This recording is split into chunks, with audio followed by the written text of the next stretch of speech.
Un homme de 60 ans qui dépend de médicaments pour survivre est en réalité un tueur de premier ordre avec une prime de 6 milliards.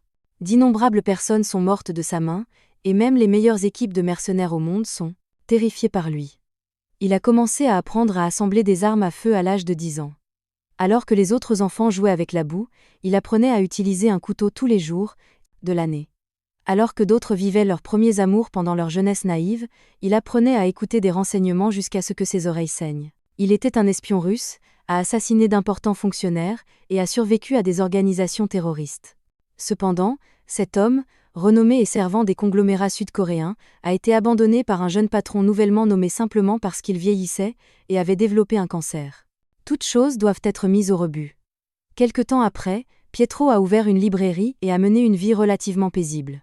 Suivant les conseils de son médecin, et prenant quotidiennement divers médicaments anticancéreux, il a consacré 50 ans de sa jeunesse à l'entreprise sans regret, son seul regret étant d'avoir vécu la majeure partie de sa vie, sans avoir une seule photo de lui. Cependant, la visite d'aujourd'hui d'une lycéenne a brisé cette tranquillité. La jeune fille a affirmé qu'elle était venue acheter du matériel pour les études de son frère au collège, mais lorsque Pietro s'est tourné pour le chercher, elle avait déjà sorti un couteau aiguisé, prête à l'attaquer. Pourtant, avec une seule phrase, Pietro a stupéfié la jeune fille. « J'ai fait du sale boulot en tant que tueur pendant 50 ans. Comment pourrais-je ne pas sentir le sang sur toi ?» Rien qu'en se rencontrant face à face, le regard perçant de Pietro a fait comprendre à la jeune fille que celle qui allait mourir aujourd'hui ne serait pas lui, mais elle-même. Soudain, Pietro s'est rapidement déplacé devant la jeune fille, mais sa raison de le faire était, pas pour la tuer, mais parce que 2 tueurs étaient apparus sur l'étagère. Apparemment, le plan d'assassinat de leur organisation comprenait un plan B, qui impliquait d'éliminer même ceux qui avaient échoué, alors que Pietro essayait de se tenir debout. La jeune fille remarqua qu'il saignait du torse. Pietro a essayé de s'échapper avec la jeune fille dans un espace restreint, ramassant une arme et se retournant rapidement. Il a vu que la jeune fille avait déjà été prise en otage par les 2 hommes. Pietro voulait la sauver, mais son corps ne bougeait pas comme il le voulait. « Êtes-vous sûr que c'est bien Pietro ?»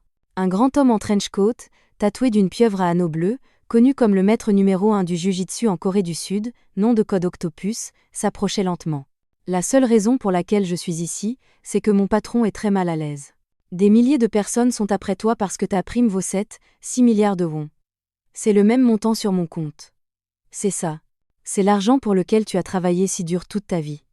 Alors, s'il te plaît, assure-toi de mourir de ma main. » Soudain, ils ont commencé à frapper Pietro alors qu'il était coincé contre l'étagère. Puis il a été jeté dans le couloir suivant. Apparemment, Pietro était assommé. « C'est un petit cadeau de ma part. » Pietro avait jeté une grenade flash en plein visage d'Octopus, qui a illuminé la librairie en un instant. Au moment où ils ont repris leurs esprits, Pietro avait déjà disparu. Il s'est échappé dans un parc, traînant son corps blessé et vieux sous la pluie. Bien qu'il ait été autrefois une figure formidable, il ne pouvait pas résister à son cancer. Il a réfléchi à son passé, a consacré 50 ans à l'entreprise sans jamais convoiter les richesses, ni la gloire. Pourtant, il a impitoyablement tué ceux qui étaient sur le point de mourir, ce qui l'a laissé totalement insatisfait. De plus, l'argent sur son compte bancaire était absolument indispensable, car c'était un héritage, pour ses plus chers. Cependant, il est finalement tombé dans le parc sous la pluie.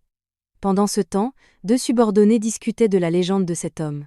Ils se creusaient la tête, mais ne parvenaient pas à comprendre à quel point il devait être fort pour être considéré comme un dieu. Soudain, un bruit les interrompit. C'était ma première photo jamais prise.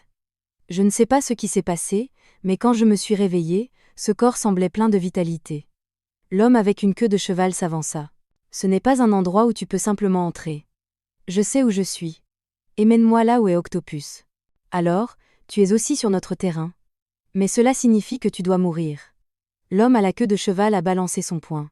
Mais à sa grande surprise, le jeune homme l'avait complètement bloqué d'une seule main. La seconde suivante, la main de l'homme à la queue de cheval a été écrasée avec une force de préhension pure.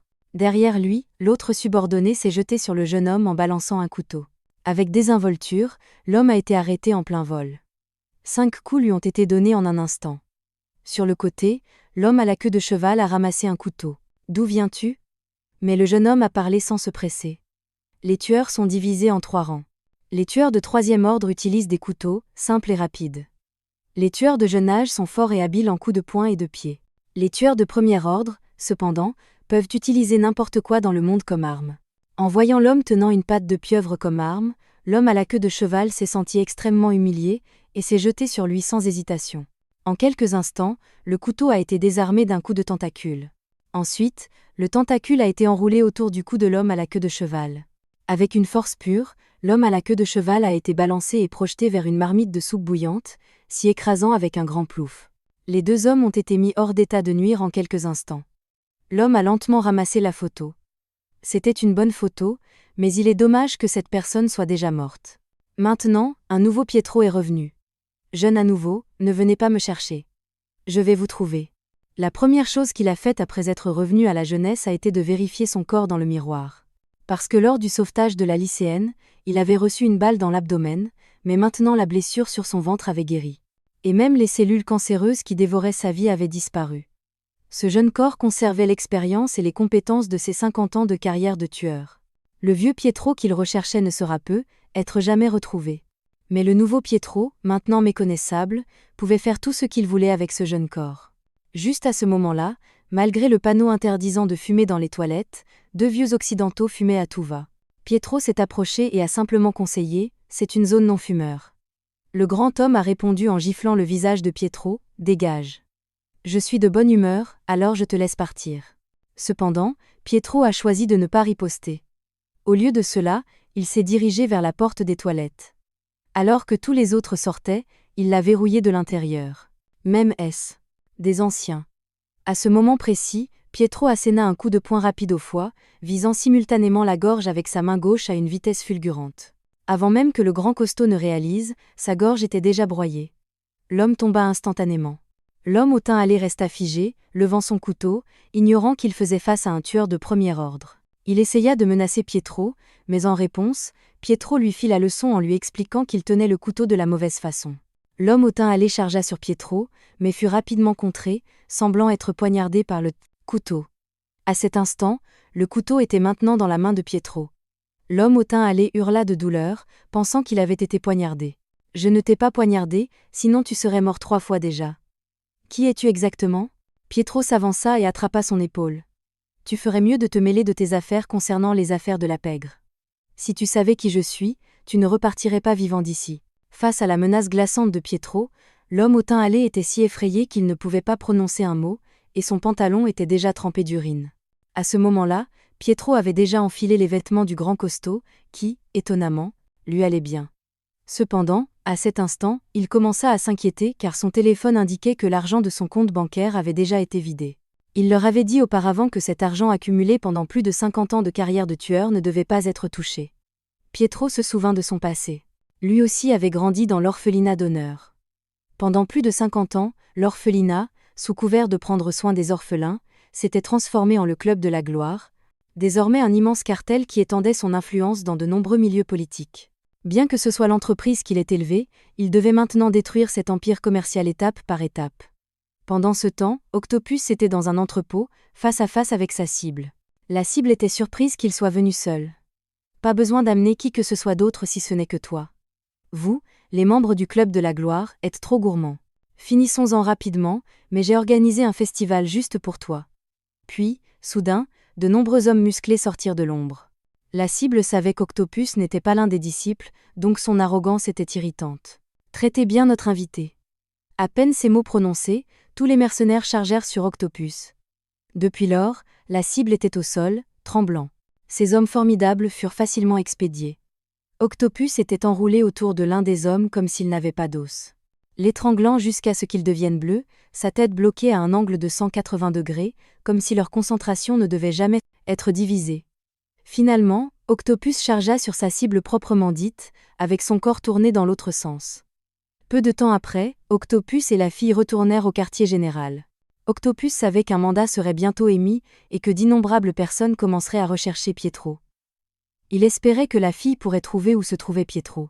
Mais la fille, se souvenant de la façon dont Pietro l'avait sauvée, avait changé son opinion sur lui. Pourtant, elle n'avait pas d'autre choix que d'accepter la requête d'Octopus. Dans le restaurant VIP de la succursale, il n'était pas censé recevoir de clients extérieurs, à ce moment-là. « Avez-vous rendez-vous avec nous ?»« Non, mais j'ai une réclamation concernant ma carte. D'une valeur d'environ 6 milliards. » En entendant ce chiffre, Octopus sourit d'abord légèrement, puis afficha une expression sinistre, ordonnant au serveur de fermer immédiatement la porte. Octopus était curieux de savoir comment ce jeune homme connaissait Pietro, se demandant s'il pouvait être le fils de Pietro. Pietro avait toujours été seul. Pour l'instant, s'il ne s'expliquait pas clairement, il ne serait pas autorisé à repartir vivant. Octopus leva 2 doigts. Vous avez 2 choix. 1. Dites-moi où est Pietro. Alors vous pourrez partir. 2. Recevez une balle dans la tête et mourrez ici. Il y a une 3e option, mais ceux qui l'entendent n'ont jamais survécu. Option 3. Je suis Pietro. En entendant cela, Octopus eut l'impression qu'on se moquait de lui. Quelles absurdités racontait ce jeune homme stupide? Octopus déclara que si Pietro ne disait pas la vérité, il goûterait à la balle. Quel est votre lien avec Pietro? Si vous voulez vraiment savoir, venez me tuer. Ou le serveur pourrait faire feu avec son arme. Quelque chose transperça son cou à une vitesse fulgurante. Le serveur tomba mort, révélant une baguette dans son cou. Perçant précisément l'artère principale, la fille fut stupéfaite par les compétences de Pietro. Ce qui était encore plus surprenant, c'était que Pietro avait à peu près son âge. Il serait difficile de trouver un jeune homme aussi talentueux dans toute la Corée du Sud. Cependant, ce mouvement intrigua Octopus. Une telle compétence est en effet impressionnante, mais quand même, vous devez mourir. Octopus dégaina rapidement son arme et tira sur Pietro, mais Pietro bloqua rapidement les tirs avec la table. Ce n'est pas un film. Une table ne peut pas arrêter les balles. Un liquide rouge blanchâtre coula lentement sur le sol, amenant Octopus à le confondre avec du sang. Cependant, en l'inspectant de près de la table, il réalisa que le liquide rouge était juste de l'huile de piment. Il n'avait pas vu où Pietro était allé. Tout en cherchant les traces de Pietro, soudain Pietro apparut au-dessus d'un pilier, la bouche gonflée, de quelque chose. Soudain, Pietro cracha un jet de liquide sur le visage d'Octopus. Pendant qu'Octopus était aveuglé, Pietro attaqua avec une combinaison d'attaques fluides, se terminant par un coup au menton. Il est trop rapide. Du coup, Octopus a cru que Pietro était déjà en train de l'attraper et a tordu son coup à 180 degrés, le brisant. Un octopus est tombé sans même avoir eu la chance de riposter. En regardant l'octopus à terre, Pietro a ressenti un soupçon de pitié. À ce moment précis, les pupilles d'Octopus se sont dilatées soudainement, le ramenant à sa jeunesse. On lui avait appris que s'il y avait un ennemi plus fort devant lui, il devait attaquer quand sa garde était baissée. La tactique du mourant. Soudain, il a attrapé le pied de Pietro, utilisant son extrême flexibilité. Il a bloqué ses articulations vitales jusqu'à ce qu'elles se brisent. La force se resserrait de plus en plus, menant soit à la suffocation, soit à la mort par fracture. Tu comprends comment j'ai survécu aussi longtemps? Meurs. Mais la seconde suivante, Octopus était stupéfait. Devant lui se tenait un Pietro indemne, et ce qu'il avait attrapé était le corps de son subordonné. Il s'avère qu'il avait confondu les deux à cause de sa vision défaillante. À cet instant, Octopus réalisa enfin que l'homme devant lui surpassait de loin les 12 disciples du Glory Club. Octopus implora frénétiquement grâce, essayant de conclure un marché avec Pietro. Il attrapa la fille. Tu peux la prendre. Tout ce que tu lui demanderas de faire, elle obéira. Elle est inexpérimentée, mais elle est utile. Marché conclu. Octopus était ravi et s'éloigna rapidement de Pietro. La tactique du mourant. Octopus s'arrêta net en entendant cela. La plus grande menace au combat est de montrer son dos à l'ennemi. En entendant cela, il se figea. C'était une admonestation très familière. Enfant, Octopus avait eu un mentor qui était l'un des 12 disciples. Le mentor lui avait enseigné la tactique du mourant, à utiliser au moment où la garde de votre ennemi est baissée. Maintenant, il se souvenait du comportement et de l'expression du mentor, qui étaient identiques à ceux de ce jeune homme. Pietro, tu te souviens de ce que j'ai dit? Ceux qui apprennent qui est Pietro, aucun ne survit. Pietro chargea sur Octopus et utilisa sa propre technique contre lui, tordant et retournant son corps au-delà de ses propres limites. Octopus fut broyé dans les airs tandis que Pietro atterrissait. Peu de temps après, au sommet d'un immeuble, un homme rapportait « Octopus est mort ». Toutes les images de surveillance ont été effacées, et aucune trace n'a été laissée sur les lieux. Les choses deviennent intéressantes. Informez tous les membres du Glory Club. J'offre 6 milliards de dollars de récompense et je vais commencer une poursuite à grande échelle de Pietro, dans 1 heure.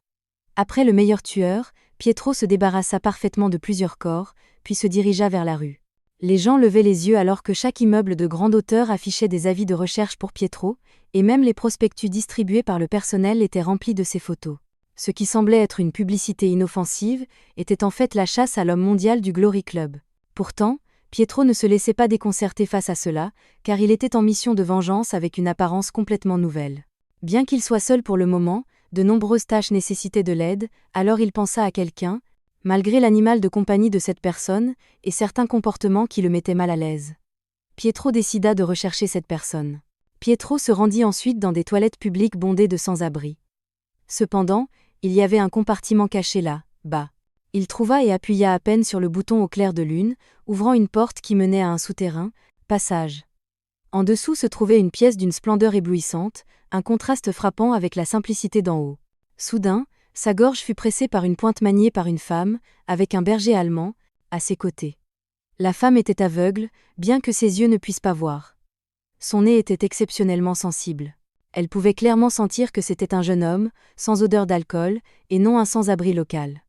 Plus important encore, elle pouvait sentir une forte soif de sang émanant de lui. Pietro ne voulait pas la combattre, voulait juste qu'elle se calme. La femme le prit pour un assassin du Glory Club. Elle fit tournoyer sa canne, mais Pietro réussit à esquiver chaque attaque. Mais quand même, Pietro fut acculé à un mur. À ce moment précis, la femme lui lança sa canne, suivie d'un coup de genou sauté. Mais de façon inattendue, la femme était maintenant jetée au sol. Mais à ce moment-là, la soif de sang de Pietro disparut. Juste à ce moment-là, le berger allemand, nommé Alexander Meeking, chargea soudainement, mais l'instant suivant choqua la femme. Le chien, généralement méfiant envers les étrangers, gambadait joyeusement avec ce jeune homme qu'elle n'avait jamais vu auparavant. Après quelques verres, la femme, nommée Ghislaine, était toujours sous le choc, frottant continuellement le visage de Pietro. Elle n'arrivait pas à croire que l'homme qui avait 60 ans, et qui avait une odeur de vieil homme, s'était transformé en un jeune homme. Même sa peau était plus belle que la sienne. « Comment es-tu mort ? Je veux essayer aussi, pour que je puisse mourir et revenir à la vie et redevenir jeune. » Il s'avéra que cette femme était une vieille connaissance de Pietro. « Alors tu veux combattre Glory ? Comment ? Je vais dans l'œil du cyclone. » Ils avaient déjà émis un mandat d'arrêt contre lui, et il devait saisir les informations du groupe dès que possible. Pour y parvenir, il doit devenir un tueur pour le Glory Club. Au début, la femme pensa que c'était absurde, mais elle eut alors une illumination. Elle réalisa que personne ne reconnaîtrait le jeune Pietro. Il semblait donc possible pour Pietro d'entrer dans l'organisation avec son apparence actuelle. S'il réussit, le Glory Club planifierait l'assassinat de Pietro tout en étant à la merci de lui. Mais la condition la plus importante était que tous les tueurs du Glory Club doivent venir de l'orphelinat d'honneur. Même si le vieux Pietro venait de là, son jeune moi est un étranger, incapable de rejoindre l'équipe de tueurs de Glory. Cependant, Pietro sourit simplement et dit qu'il y avait une autre façon, qui était d'entrer à la Sacred Divine Honor High School. Il s'agissait d'une école privée créée par la Glory Foundation, ostensiblement une école ordinaire, mais en réalité une organisation qui formait des tueurs, établissant même une classe de tueurs. Il devait entrer dans cette école, être reconnu dans la classe des tueurs, puis réussir à infiltrer le groupe. Mais le premier jour de Pietro à l'école, il fut immédiatement entouré de camarades de classe. Peu de temps après, sur la scène du gymnase de l'école, il parla dans le micro et présenta lui-même comme Kim Sung-gu devant tous les professeurs et élèves. « Je suis un tueur. » Cette annonce choqua tout le monde. Il fit cela pour attirer l'attention de la haute direction de l'école. Cependant, les premières personnes qu'il attira ne furent pas les hauts dirigeants, mais le tyran de l'école. La raison était que Pietro attirait de nombreuses étudiantes, dont Yejin, qui était la petite amie de Jang Gizil depuis 22 jours. Jang Gizil dit qu'il était vraiment amoureux de Yejin, mais l'apparition soudaine de Pietro perturba tout. Jang Gizil décida de se venger, balançant son poing massif. Mais à ce moment-là, Pietro esquiva et contre-attaqua. Pour la première fois, Jang Gizil sentit la mort. Cependant, Pietro s'arrêta à quelques centimètres, se battre et causer des problèmes sous ma surveillance. « Viens avec moi, tu nettoies aujourd'hui. » Alors qu'il partait, la fille qui avait acheté des livres à la librairie se trouvait justement dans cette école. Aussi, elle fut choquée, se demandant « Comment cette personne peut-elle être ici ?» Puis, à l'heure du déjeuner, Pietro trouva la fille et s'assit à côté d'elle pour déjeuner. Elle affirma n'avoir pas d'appétit et voulait juste manger tranquillement. Cependant, en regardant la montagne de nourriture devant elle, il pensa « Est-ce ce qu'elle appelle un manque d'appétit ?» Bien qu'elle hésitait à parler à Pietro, au moins elle le laissa tranquille. Il s'avère qu'après s'être occupé d'Octopus, Pietro n'avait pas choisi de la tuer, mais lui avait donné une chance de vivre. À la condition qu'elle dise à l'organisation que tout avait été fait par le vieil homme sur la photo, elle ne comprenait pas pourquoi il la cherchait encore, puisqu'elle avait tenu sa promesse. « Je ne suis pas venue ici spécialement pour toi. C'est juste une coïncidence, mais c'est aussi une chance. Tu peux m'aider. Puisque nous sommes dans le même bateau, je compte sur toi, Lee Yuna. » « Non, Lee Yuna. » En entendant cela, Lee Yuna fut stupéfaite. Comment connaissait-il mon vrai nom? Au moment où elle reprit ses esprits, Pietro était déjà parti. Ensuite, la performance de Pietro à l'école fut exceptionnelle. Il dépassa facilement le plus rapide du lycée Divine au Nord. Lors du test de vision, sa vision était un étonnant 6. En cours de cuisine, le professeur lui conseilla de faire attention à ne pas se couper, mais pour lui, qui avait commencé à apprendre à utiliser des couteaux à l'âge de 10 ans, sculpter une pomme était un jeu d'enfant. Pendant ce temps, le professeur grondait bruyamment 3 fauteurs de troubles pour ne pas avoir nettoyé correctement, et fumait à la place. Ils ne tenaient absolument pas compte de l'autorité du professeur, le poussèrent au sol, conseillant au professeur de ne pas se mêler de ses affaires s'il ne voulait. Juste à ce moment-là, Pietro est sorti pour jeter les ordures et a vu ce qui se passait. Sans hésiter, il s'est avancé. « Vous avez frappé le professeur ?» L'un d'eux, faisant preuve d'un mépris total pour les liens du sang, a craché un gros crachat sur Pietro et l'a menacé de partir s'il ne voulait pas se faire tabasser. Voyant que Pietro ne se laissait pas impressionner, le fauteur de troubles a balancé un coup. Pietro a habilement esquivé tous les coups de poing, puis a facilement fauché la jambe du fauteur de troubles. Derrière lui, un étudiant avec une brique chargeait sur lui. Mais la seconde suivante, la brique était réduite en poussière d'un seul coup. Après un bref échange, tous les trois étaient complètement soumis, à genoux et implorant grâce avant de s'enfuir, laissant même leur téléphone par terre. Cependant, le professeur a soudainement donné un coup de pied à Pietro, qui l'a facilement bloqué. À ce moment-là, le professeur a affiché un sourire satisfait. Le professeur a remarqué que même pendant la bagarre, le café de Pietro ne s'était pas renversé de son gobelet en carton, ce qui lui a confirmé que Pietro était un étudiant transféré avec un grand potentiel. Par conséquent, il a demandé à Pietro pourquoi il avait appris ces mouvements. Pietro a avoué. Il voulait se venger car il avait tout perdu, qu'il était comme mort. Kim Sung-gu, as-tu l'intention de rejoindre le club de bénévolat? Il s'est avéré qu'il était un instructeur tueur pour le Glory Club, observant secrètement la performance de Pietro, que ce soit en cours de sport, lors du test de vision, en cours de cuisine, ou même pendant la récente bagarre. Le professeur l'a conduit dans les couloirs. Il y a une classe de développement de tueurs cachée dans cette école, spécialement conçue pour former de futurs tueurs. Nous l'appelons le club de volontariat.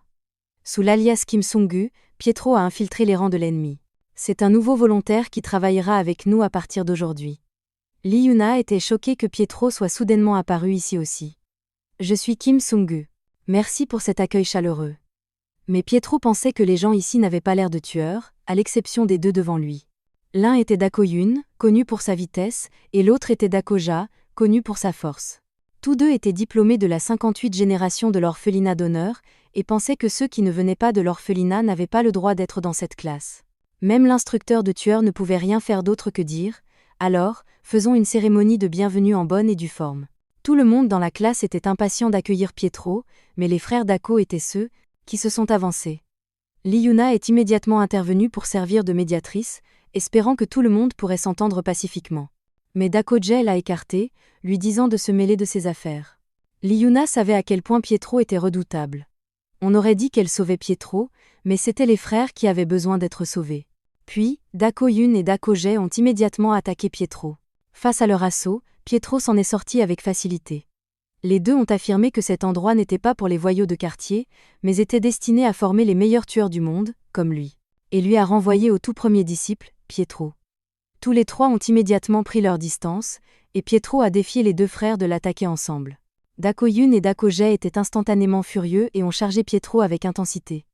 Mais le combat s'est conclu avec les frères épuisés et en sueur, mais avec un sourire fier sur le visage. Leurs camarades de classe les félicitaient pour leur victoire. Pendant ce temps, Pietro était parti et marchait seul dans les couloirs lorsqu'une voix l'a arrêté. C'était Lee Yuna. « Tu méprises le club de bénévolat ?» Pietro était sans voix, se demandant de quoi elle parlait. Lee Yuna avait observé tout le long, et avait remarqué quelque chose pendant le combat contre Dako-yun et Dako-ja. Tu n'as jamais mis de force dans tes coups de poing. Et contrairement à eux, tu n'as même pas transpiré. Lee Yuna a plaqué Pietro contre le mur. Quelle est ta raison d'être ici? Est-ce que tu complotais quelque chose? Mais à cela, Pietro est resté silencieux. Puis il a maladroitement glissé vers le bas pour échapper à son emprise. Désolé, mais c'est l'heure du déjeuner. Il est minuit. Le lendemain, l'instructeur tueur a reçu une mission urgente. Le président du groupe Daewa, Choi Yoon-change, qui était l'un des plus grands sponsors du Glory Club, les avait commissionnés. Récemment, il y avait eu plusieurs cas d'enlèvement d'adolescents, dont l'un était le fils unique du président. La tâche consistait à secourir son fils et à éliminer toutes les personnes impliquées dans l'incident. Pourquoi ne pas le gérer par le biais de la police? La raison de la demande du président était qu'il voulait se venger. De plus, pour le groupe qui réussira, nous serons sûrs de recevoir un certificat de bénévolat grâce aux recommandations du président. En d'autres termes, ils deviendront officiellement des tueurs. Levez la main si vous voulez faire ça. En entendant cela, Pietro a immédiatement levé la main, ainsi que Liuna. Dako-Yun et Dako-Jae se sont également présentés avec confiance. Le lendemain, le professeur leur a assigné d'enquêter au parc d'attractions, car c'est là qu'il a été vu pour la dernière fois. La mission principale était de sécuriser le fils et d'éliminer le kidnappeur. Cependant, avant d'enquêter sur les allées et venues des cibles, ils sont allés profiter du parc d'attractions en premier. Les frères ont fait un tour de manège, puis ont fait une course de auto-tamponneuse. Pietro et Liuna ne faisaient pas exception. Ils étaient dans une galerie de tir avec un propriétaire très espiègle. Il avait alourdi les cibles pendant que l'innocente Liuna inspectait son faux pistolet. Mais la seconde suivante, ils ont réclamé tous les gros lots sans effort. C'était la première fois que les frères Dako rencontraient autant de choses amusantes, et ils avaient déjà oublié leur précédent mécontentement. Seul Pietro savait que c'était peu, être leur première fois dans un parc d'attractions. Après tout, ayant subi divers entraînements diaboliques depuis l'enfance, leurs enfances étaient probablement comme la sienne. Ne sachant pas ce qu'était le plaisir, seulement des exercices sans fin. À ce moment, les sourires sur leur visage étaient sincèrement joyeux. Alors qu'ils profitaient de l'après-midi, le téléphone de Liuna a soudainement reçu un signal des AirPods de Choi Yong-jo, le fils unique du président Choi. Étonnamment, ce signal provenait des toilettes des femmes. Liuna a suivi le signal et est entrée. Bien que rien d'inhabituel ne se soit encore produit, le signal provenait définitivement de la femme. « Où as-tu eu ces AirPods ?» Son expression faciale avait effrayé la femme, ce qui a alarmé un homme costaud à l'extérieur. Il a commencé à menacer Liuna pour ce qu'elle avait fait, puis a commencé à la bousculer. Puis, il a balancé sa main sur elle. Mais soudain, Liuna s'est retournée sur l'homme, et s'est enroulée autour d'eux, lui par derrière, et a presque poignardé l'homme avec un bâton de sucette. Elle a fait tout cela inconsciemment en état de légitime défense. L'instant suivant, elle était de retour au sol. « Maintenant, dis-moi, où as-tu eu ça ?» De l'autre côté, le trio n'avait pas vu Liuna depuis un moment. Au moment où Pietro allait la contacter sur son téléphone, Liuna est sortie en courant, haletante, et a affirmé qu'elle avait trouvé les écouteurs de Choi Yong-jo, qui avaient apparemment été perdus dans la maison hantée. En entendant cela, Pietro l'avait déjà soupçonné, car il avait remarqué que dans tout le parc d'attractions, seule la maison hantée n'avait presque aucun passage. Mais le problème était que le logiciel montrait que les billets pour la maison hantée étaient complets. C'est la maison hantée. Pietro et Liuna ont affirmé à l'unisson. Ils ont immédiatement ouvert la porte de la maison hantée. Dako-Hong et Dako-Jae étaient également pleins de vigueur, voulant chercher des indices à l'intérieur. Cependant, une fois à l'intérieur, les deux étaient si effrayés que leurs jambes se sont transformées en gelée, seul Pietro gardait les yeux fixés devant lui. Il savait que quelque chose était très étrange ici. La maison hantée, qui aurait dû être remplie de monde, était étrangement calme, manquant même de personnel. Pietro les a immédiatement avertis de se préparer à un combat. Juste à ce moment-là, une épaisse fumée a commencé à s'élever du sol. Peu de temps après, tout le monde s'est effondré au sol, car il s'est avéré que la fumée était hypnotique. Cependant, dès le début, une partie du plan consistait à se faire enlever également. Non loin de là, une silhouette s'approchait pas à pas. Pendant ce temps, l'instructeur tueur a frénétiquement trouvé l'agent de liaison, lui demandant de contacter d'urgence ses enfants. Cependant, peu importe combien il composait, personne ne répondait. Selon l'instructeur tueur, la personne derrière les enlèvements d'adolescents était en fait le tueur Park Sang-do. Il était autrefois un candidat disciple, mais a été expulsé par le quartier général, parce que le Glory Club ne pouvait pas le contrôler pleinement. L'agent de liaison a souri et a dit que les étudiants avaient maîtrisé diverses compétences et devraient aller bien. Mais l'instructeur tueur transpirait abondamment, touchant inconsciemment sa jambe prothétique. Park Sang-do est une personne cruelle.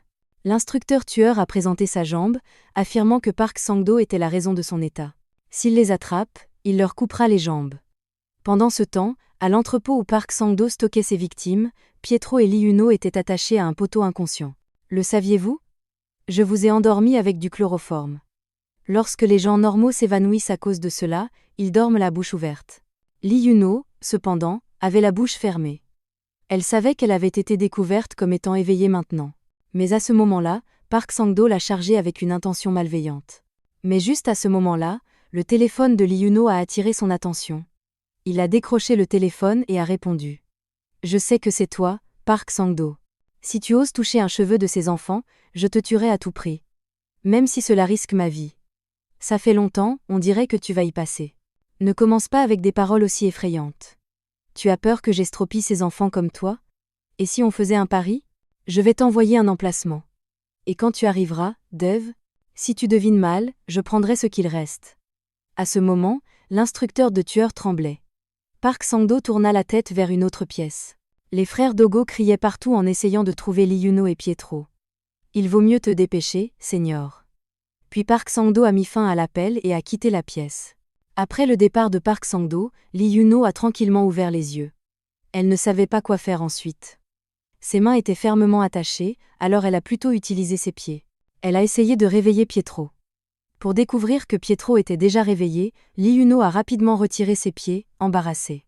Elle a ensuite essayé de se libérer, tandis que Pietro regardait la scène, impressionné. Il a ensuite révélé qu'il s'était déjà libéré il y a longtemps.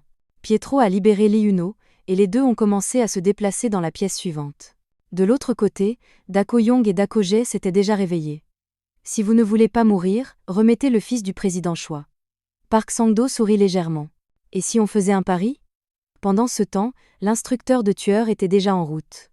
Si vous gagnez, je libérerai le fils de Choi Yong-chang. Si vous perdez, alors chacun de vous perd une jambe. Dako Young et Dako Jae se sont immédiatement intéressés, car il semblait que ce type n'était pas qu'un simple employé de bureau. Soudain, Park Sang-do a lancé l'un des couteaux. Les paris sont plus amusants lorsque les conditions sont équitables. Dako Young n'a pas hésité. Ramassant la lame et chargeant vers l'avant, vous allez le regretter. Je suis un expert avec les couteaux. Les deux ont violemment croisé le fer. Mais Park Sang-do semblait beaucoup plus calme. Dako Young a analysé les mouvements de son adversaire et a conclu qu'il était meilleur. Et il gagnera dans un combat prolongé. Mais il réalisa alors quelque chose d'étrange alors qu'il était coupé. Leurs lames se sont heurtées une fois de plus, puis Dako Young a reculé. Ce couteau n'a pas de tranchant. En entendant ces mots, Park Sang-do a souri d'un air menaçant. Depuis lors, Pietro et Lee Yuna ont suivi le bruit et sont arrivés. Dako Young leur a fait signe de ne pas interférer, car ils étaient très en colère, voulant montrer à l'homme quelle était la véritable force des frères Dako. Dès leur plus jeune âge, ils ont subi divers entraînements diaboliques. Lors du test de sélection finale du groupe, ils ont été lâchés dans une forêt sans aucune ressource, abritant des milliers d'animaux sauvages. Leur tâche était de survivre dans cette forêt, mais leur seule arme était un pistolet avec une seule balle. Dans leur désespoir de survivre, les enfants utilisaient cette balle au moment le plus critique, et certains l'utilisaient pour mettre fin à leur propre vie. Cependant, Dako Young et Dako Jae sont devenus frères à la vie à la mort pendant ce test. Dans cet environnement hostile, ils ont réussi à conserver leurs balles jusqu'à la toute fin, et ces deux balles ont décidé de leur sort. Un mois plus tard, seuls Dako Young et Dako Jae ont survécu du 58 lot. Ils ont été choqués d'apprendre une nouvelle étonnante. Le disciple, Pietro, avait également relevé ce défi à leur âge. En 58 ans, Pietro était le seul à avoir survécu sans utiliser sa balle. À partir de ce moment, Dako Young et Dako Jae ont passé des années à s'efforcer de devenir les meilleurs comme Pietro, les frères ont chargé avec détermination. Dako Jae s'est baissé et a plaqué Park Sang-do, tandis que Dako Young s'est retourné, frappant vers Park Sang-do. Sérieusement, au lieu de ta jambe, peut-être devrais-je te couper le bras. Park Sang-do a fermement saisi le poignet de Dako Young. Mais les frères avaient un plan. Dako Young a laissé tomber la lame émoussée sur la main de Dako Jae. Il s'est ensuite avancé avec le couteau. Mais à la surprise de Dako Jae, la lame s'est brisée en morceaux. Park Sang-do avait cassé le couteau. Il s'avère que la lame dans la main de Park Sang-do était 3 fois plus lourde que les couteaux ordinaires et beaucoup plus dure. Cette chose est l'arme d'un meurtrier. Park Sang-do est passé à l'attaque. Et étonnamment, Dako Young et Dako Jae ont été facilement vaincus. Lee Yuno voulait s'avancer pour aider, mais a été arrêté par Pietro. À ce moment, Park Sang-do a révélé un sourire glaçant, levant sa lame sur le point de trancher Dako, la jambe de Young. Juste à ce moment-là, la voix de Pietro a interrompu Park Sang-do. On fait un pari? Doublez les enjeux. 2 jambes et 2 bras. Prenez ma tête aussi, si vous voulez. En entendant cela, Park Sang-do a lancé un couteau à Pietro, clairement ravi, souriant innocemment. Cependant, Pietro a ramassé un plateau coloré à proximité. Cela suffira pour m'occuper de toi. Park Sang-do, possédant une force énorme, n'a pas pu s'empêcher de rire en entendant les mots de Pietro. Ne t'attends pas à ce que je sois indulgent juste parce que tu es jeune. Park Sang-do a violemment frappé vers le bas, mais Pietro a réussi à l'éviter.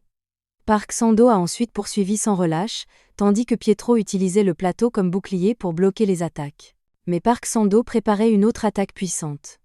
Pendant ce temps, l'instructeur tueur paniquait en se rendant sur les lieux.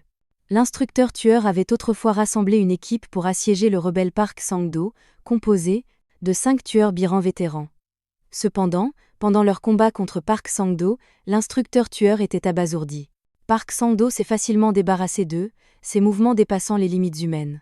Avant même qu'il puisse réagir, Park Sang-do lui avait sectionné la jambe, ce qui avait mis fin à sa carrière de tueur. Le coup final de Park Sang-do était d'une précision incroyable. Tranchant le plateau dans les mains de Pietro en deux, Park Sang-do afficha un sourire suffisant, clairement très satisfait de son maniement de l'épée. Lee Yuna, voyant cela, ne put s'empêcher de dégainer une lame, prête à soutenir Pietro à tout moment. Cependant, Pietro resta inhabituellement calme. Il toucha le motif du plateau, exerçant une grande force de préhension, et le plateau se froissa comme du papier. Pietro prit une position de combat. « Grâce à toi, j'ai maintenant une arme. » Park Sang-do se gratta la tête, comprenant clairement qu'il ne s'agissait pas d'un étudiant ordinaire. Parce qu'au moment où son coup a atterri, Park Sang-do pensait avoir coupé Pietro, mais Pietro a habilement esquivé l'attaque tout en bloquant en même temps. Park Sang-do ne sous-estima plus Pietro, enleva son manteau et devint sérieux. Jetant son manteau pour le distraire, Park Sang-do chargea à nouveau vers Pietro, qui ne se laissa pas démonter, déclenchant un combo féroce. Park Sang-do était convaincu d'avoir coupé quelque chose, mais il réalisa alors que Pietro avait disparu. Pietro apparut soudainement derrière lui tranchant le cou. Pietro réussit à toucher Park Sang-do, ce qui le fit immédiatement reculer. La sensation de mort planait sur Park Sang-do, mais heureusement pour lui, il réussit à bloquer l'attaque avec sa main. « Tu es vraiment un étudiant ?» Pietro posa avec concentration dans ses yeux. Soudain, Pietro entra en action et les deux hommes engagèrent un combat intense. Au fur et à mesure que le combat s'intensifiait, Park Sang-do ne parvenait plus à suivre la vitesse de Pietro. Ses pas commencèrent à faiblir, et il sentit même une intention meurtrière non humaine dans le regard de Pietro. Lee Yuna ne pouvait que regarder en silence. Elle savait qu'elle ne pouvait pas intervenir, car à ce moment-là, elle voyait de multiples images de Pietro. Cependant, juste au moment où Pietro était sur le point de porter un coup fatal à Park Sang-do fit une subtile coupure sur le visage de Pietro. Soudain, Park Sang-do sortit un couteau plus fin. Il s'est avéré que caché à l'intérieur de son couteau incurvé se trouvait une lame encore plus petite et plus tranchante. Le poids du couteau incurvé rendait sa puissance encore plus grande. Cependant, le coup était une réduction de la vitesse de l'utilisateur, et ce dont Park Sang-do avait besoin maintenant était une vitesse extrême. Les deux hommes s'affrontèrent à des vitesses fulgurantes. Lee Yuna remarqua même que Park Sang-do utilisait également le couteau à poignarder pour trancher. Juste au moment où Park Sang-do était sur le point de poignarder Pietro, sa main s'arrêta devant le cou de Pietro. Park Sang-do constata que sa main avait soudainement perdu de la force, incapable même de saisir fermement le couteau. En regardant l'arme tomber, il était complètement abasourdi. « Il semble que ta main ne puisse plus exercer de force. » Ce n'est qu'à ce moment-là que Park Sang-do réalisa, mais il était déjà trop tard. Parce que depuis le début, la cible de Pietro n'était jamais son cou. La véritable cible de Pietro avait toujours été la main de Park Sang-do. « Qu'est-ce que tu as fait ? Les muscles fléchisseurs, extenseurs et abducteurs, les nerfs médians, radial et ulnaire. Je les ai tous coupés. » Pietro expliqua qu'il n'avait jamais eu l'intention de tuer Park Sang-do. À ce stade, Park Sang-do tremblait non seulement de douleur, mais aussi de son enfance tragique. Il avait subi une humiliation brutale, pendu aux arbres, tourmenté par des brutes, et même chassé par des chiens féroces. Un jour, alors qu'il était confronté à 2 chiens, la brute demanda « Tu veux faire un pari ?» Quand Park Sang-do entendit cela, c'était comme si un interrupteur s'était enclenché à l'intérieur de lui, remuant profondément son esprit, et son corps bougea involontairement. Mais Park Sang-do ne s'en prit pas aux 2 chiens vicieux. Au lieu de cela, il chargea l'agresseur. Il a joué sa vie, et à partir de ce moment-là, les paris sont devenus un comportement addictif pour lui. Comme être injecté de sérotonine et d'adrénaline invisiblement, le jeu est devenu sa nourriture. Chaque fois qu'il pariait sa vie, il ressentait un sentiment de pouvoir infini. C'est précisément grâce à des enjeux aussi palpitants qu'il a remporté des victoires majeures et mineures dans chaque bataille. Cette fois, il sentait qu'il était confronté à un être colossal, avec une aura terrifiante comme si un léger faux pas conduirait à être avalé par Pietro. Pendant ce temps, Pietro manipulait lentement le plateau, enveloppant progressivement tout son poing avec celui-ci. « Laissez-moi vous montrer comment un œuf peut briser une pierre. » D'un seul coup de poing, Le visage de Park Sang-do s'est froissé comme une boîte de conserve. Juste au moment où Pietro chargea à nouveau, Park Sang-do sortit soudainement une grenade à main, menaçant « Je me rends maintenant, ou je nous fais exploser avec la grenade. » Et à l'intérieur de l'une de ces valises se trouve le fils du président, celui que vous recherchez. Lee Yuno fut immédiatement choqué. Si la bombe explose, non seulement le fils du président Choi, mais même nous pourrions ne pas nous en sortir indemnes. Pietro réfléchit un instant. Si tu ne veux pas mourir, alors agenouille-toi. À ce moment-là, Pietro se précipita avant que Park Sang-do ne puisse réagir, et lui fourra la grenade dans la bouche. Puis, Pietro retira la goupille de la grenade. Tu devrais connaître la puissance d'une grenade. Si tu ne veux pas mourir, garde-la bien serrée dans ta bouche. Pietro était complètement enragé et décida de donner une leçon à ce salaud. Pietro donna un coup violent au rein, puis un autre à l'arrière de sa tête. Et alors que Park Sang-do tombait, Pietro l'abattit avec un coup de poing final. Park Sang-do était défiguré au point d'être méconnaissable, et la grenade dans sa bouche l'empêchait d'oser, se détendre, même un peu. Juste au moment où Pietro réinséra la goupille, Park Sang-do ressentit enfin un soulagement. « Lève-toi, je n'ai pas fini. » Park Sang-do se leva lentement, suppliant pitoyablement, « Contentons-nous d'un match nul. » Lee Yuno et Pietro furent abasourdis par ses actions alors qu'ils continuaient à supplier. Juste à ce moment-là, l'instructeur tueur fit irruption dans la pièce, criant « Park Sang-do, laisse-les gamins tranquilles. » Mais la scène devant lui était assez choquante. Le Park Sang-do autrefois impitoyable et dur pleurait maintenant sur le sol. Sur le côté, Pietro et Lee Yuno présentèrent Da-ko-young et Da-ko-jae qui étaient à peine conscients. Peu de temps après, le groupe envoya des gens nettoyer la scène. Le fils du président Choi fut sauvé comme prévu, indemne, et Park Sang-do fut également emballé, et emmené, envoyé attendre la disposition du Glory Club. Cependant, l'instructeur tueur était profondément troublé. Bien que le cauchemar qui avait mis fin à sa carrière soit maintenant terminé, il était incroyable que ces quelques gamins aient pu acculer Park Sang-do. Cependant, Pietro, sous l'alias de Kim Sung-gu, niait à plusieurs reprises sa véritable force, et l'instructeur tueur ne pouvait pas en dire beaucoup plus. Le lendemain, comme prévu, ils reçurent les certificats de volontaires du Glory Club. Cependant, dans l'ascenseur menant à l'immeuble de bureau du président Choi, Da-ko-young se plaît. Mais alors, lorsque les portes de l'ascenseur se sont ouvertes, ils ont tous été stupéfaits. 2 membres du personnel féminin corpulent se tenaient devant eux. Da-ko-young a frénétiquement appuyé sur le bouton de fermeture de l'ascenseur, craignant que si la porte se fermait, une seconde trop tard, il mourrait là. Mais quand il a vu une secrétaire féminine jolie et pleine de courbes derrière lui, il a commencé à appuyer frénétiquement sur le bouton d'ouverture de la porte. Ses yeux ne la quittant jamais. « Viens avec moi. Je t'attends depuis longtemps. Le président Cho nous a demandé de bien vous traiter. » Ils ont ensuite profité d'un dîner extrêmement somptueux et ont même été équipés d'un ensemble de costumes sur mesure. Ensuite, la secrétaire les a emmenés à l'arsenal militaire du groupe Daea. Il y avait des milliers, de choisir ce qu'ils voulaient. Autant qu'ils le voulaient, Da-ko-young et Da-ko-jae n'avaient jamais vu une telle scène auparavant. Leurs yeux brillaient presque d'un vert intense. Cependant, ils ont fait semblant d'être désinvoltes. « On va juste en prendre un peu, on vous les fera livrer. » Lee Yuno était plus intéressé par les couteaux. Ici, il n'y avait pas seulement des lames de Damas, mais aussi des couteaux spéciaux en acier S30 volts. Quand elle a voulu en prendre un, elle s'est soudain souvenue de sa faible contribution contre Park Sang-do, et s'est soudainement sentie gênée de prendre leurs affaires. Quant à Pietro, il ne s'intéressait pas à ses armes. Il prenait un simple stylo, car il avait déjà utilisé tout ce qu'il y avait dans cet arsenal. « C'est tout ce dont j'ai besoin. » La secrétaire l'a remarqué. « Maintenant, je vais vous emmener au bureau du président. » Bien sûr, nous allons y aller alors. Le seul qui va au bureau du président est Kim Sung-gu. Peu de temps après, Pietro a été emmené au bureau du président Choi, et la secrétaire a reçu l'ordre de partir. Pietro était perplexe, ne sachant pas pourquoi le président Choi voulait le voir seul. Et en tant que président du groupe Daea, l'un des plus grands entrepreneurs militaires au le monde entier, Choi Yun-chang rayonnait. « Bienvenue, Kim Sung-gu. » Choi Yun-chang s'enquit du repas et des vêtements, et Pietro répondit que c'était satisfaisant. « Pourquoi m'as-tu demandé de t'amener ici ? Je voulais te rencontrer.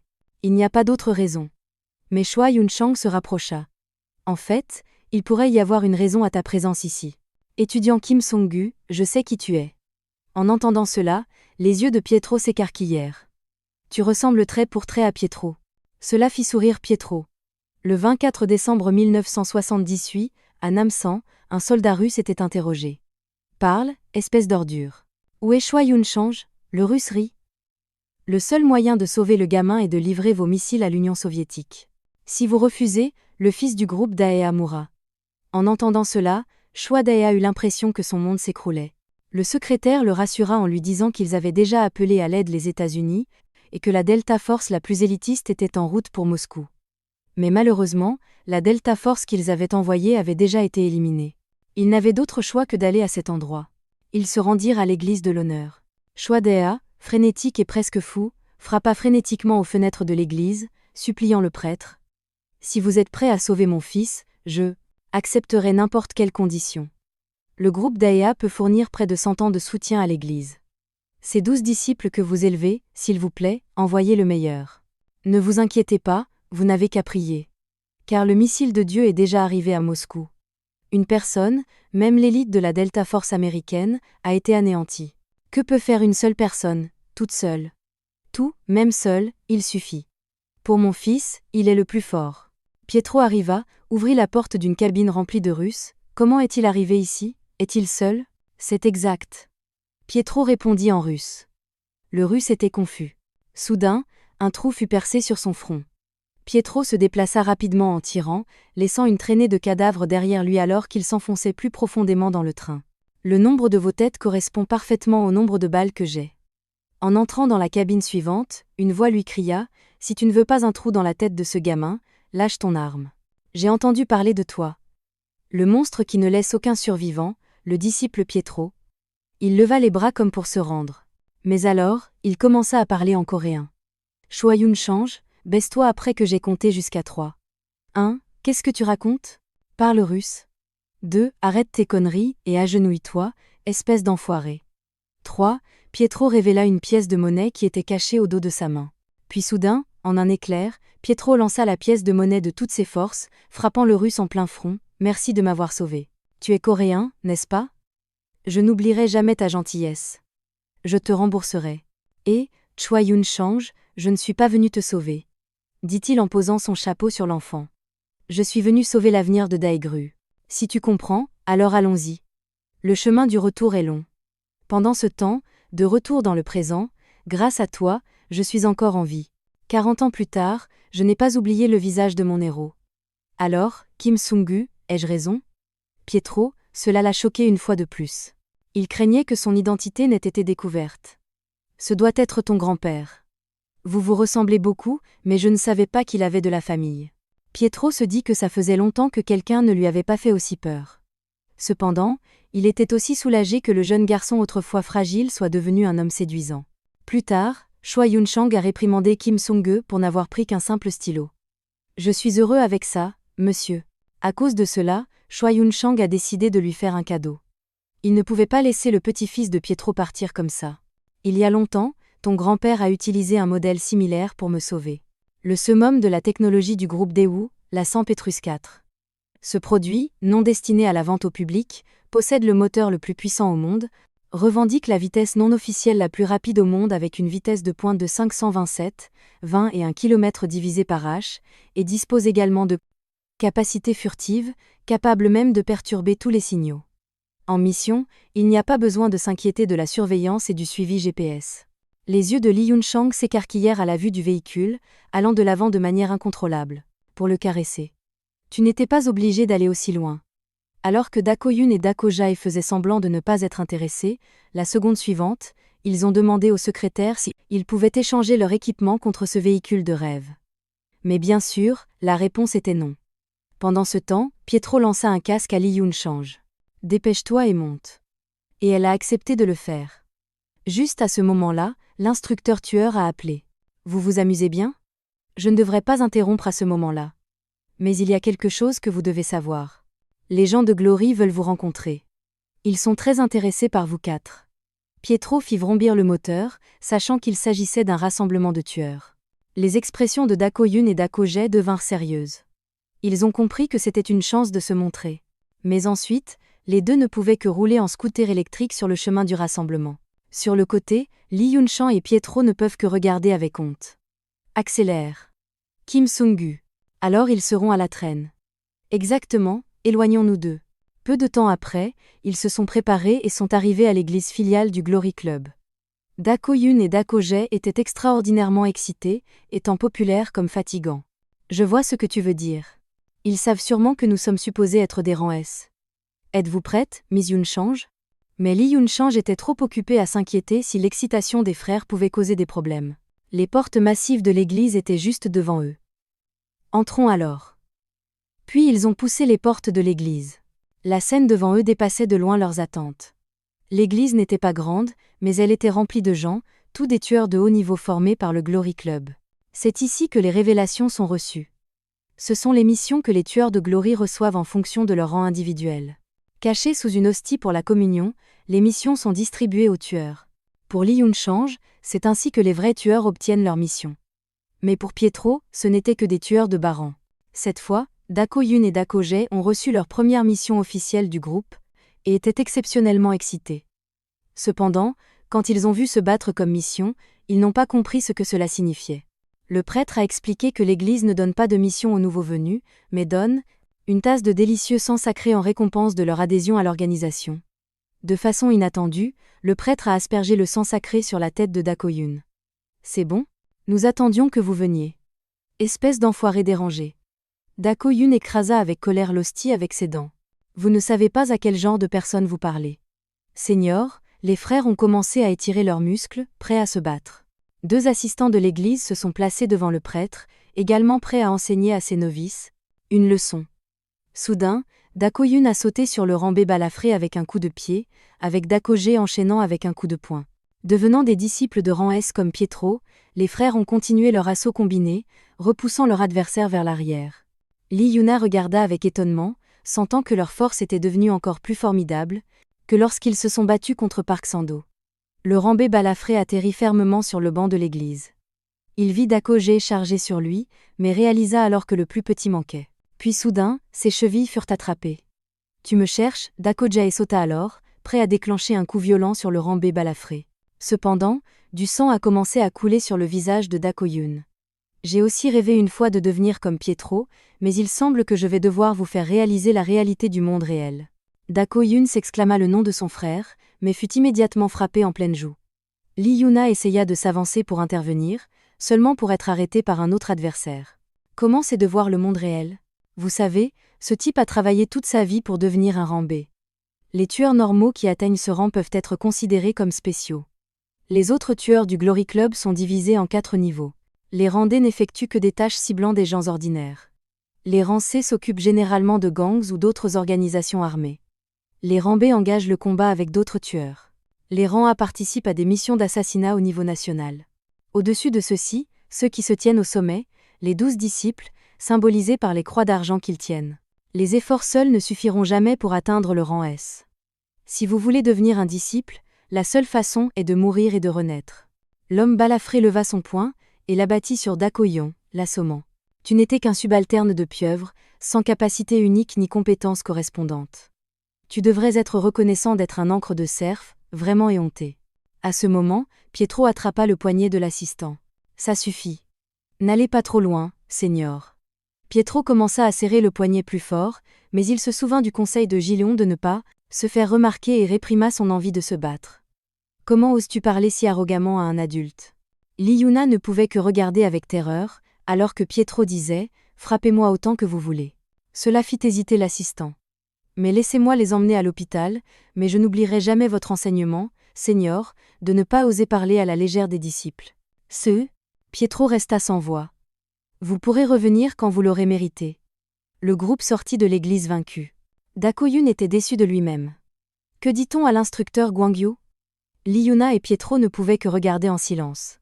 Désolé, Lee Yuna, Kim Sung-gu, nous n'avons pas pu vous protéger. Dako-Yun continua de les rassurer en leur disant qu'ils avaient bien fait de ne pas s'impliquer. Pendant ce temps, Pietro regardait avec un respect nouveau le jeune homme, du côté de Dako-Yun, et le chef. Donc, je dois vous montrer seulement mon côté cool. Pietro mit un casque sur Dako-Yun, alors allons-y chef. Il est temps de manger. Pendant ce temps, Pietro ramenait Lee Yuna chez elle. Kim Sung-gu, que puis-je faire pour devenir plus fort? Ne pose pas de telles questions. Pourquoi veux-tu ça? Je demandais juste. Mais ça va? Nos licences de bénévoles ont été retirées. Les choses sont enlevées aux faibles. Quelle réponse agaçante.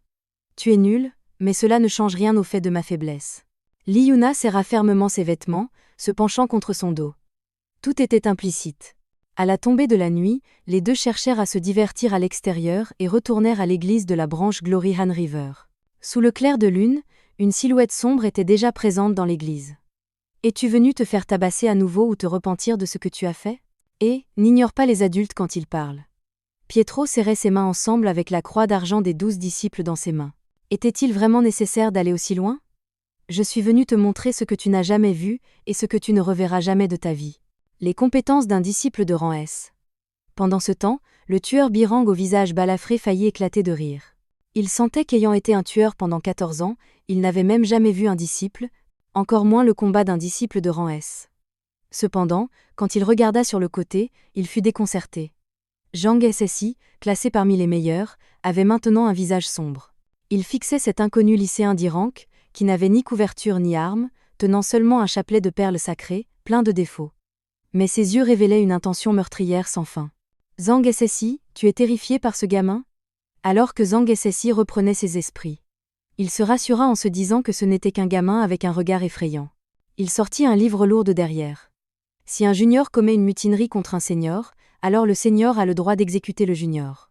Zhang SSI calcula dans son esprit, il suffit de jeter le livre. L'adversaire se défendra certainement avec son bras, révélant une faille sous ses côtes pour l'attaque. Et quand il se couvre instinctivement le ventre après avoir été touché, la posture courbée lui permettrait d'attaquer les yeux de l'adversaire. Mais alors qu'il chargeait, son regard commença involontairement à vaciller et ses mains perdirent le contrôle, s'agitant dans l'air. Le chapelet de perles sacrées du jeune homme était tranchant au-delà de toute mesure, maintenant imbibé du sang de Zhang SSI. La corde fouetta dans le dos. Puis soudain, toutes les colonnes furent pulvérisées. Zhang SSI eut l'air horrifié, mais dans la seconde suivante, sa tête était maintenant séparée de son corps. Les pupilles de Zhang SSI se dilatèrent soudainement.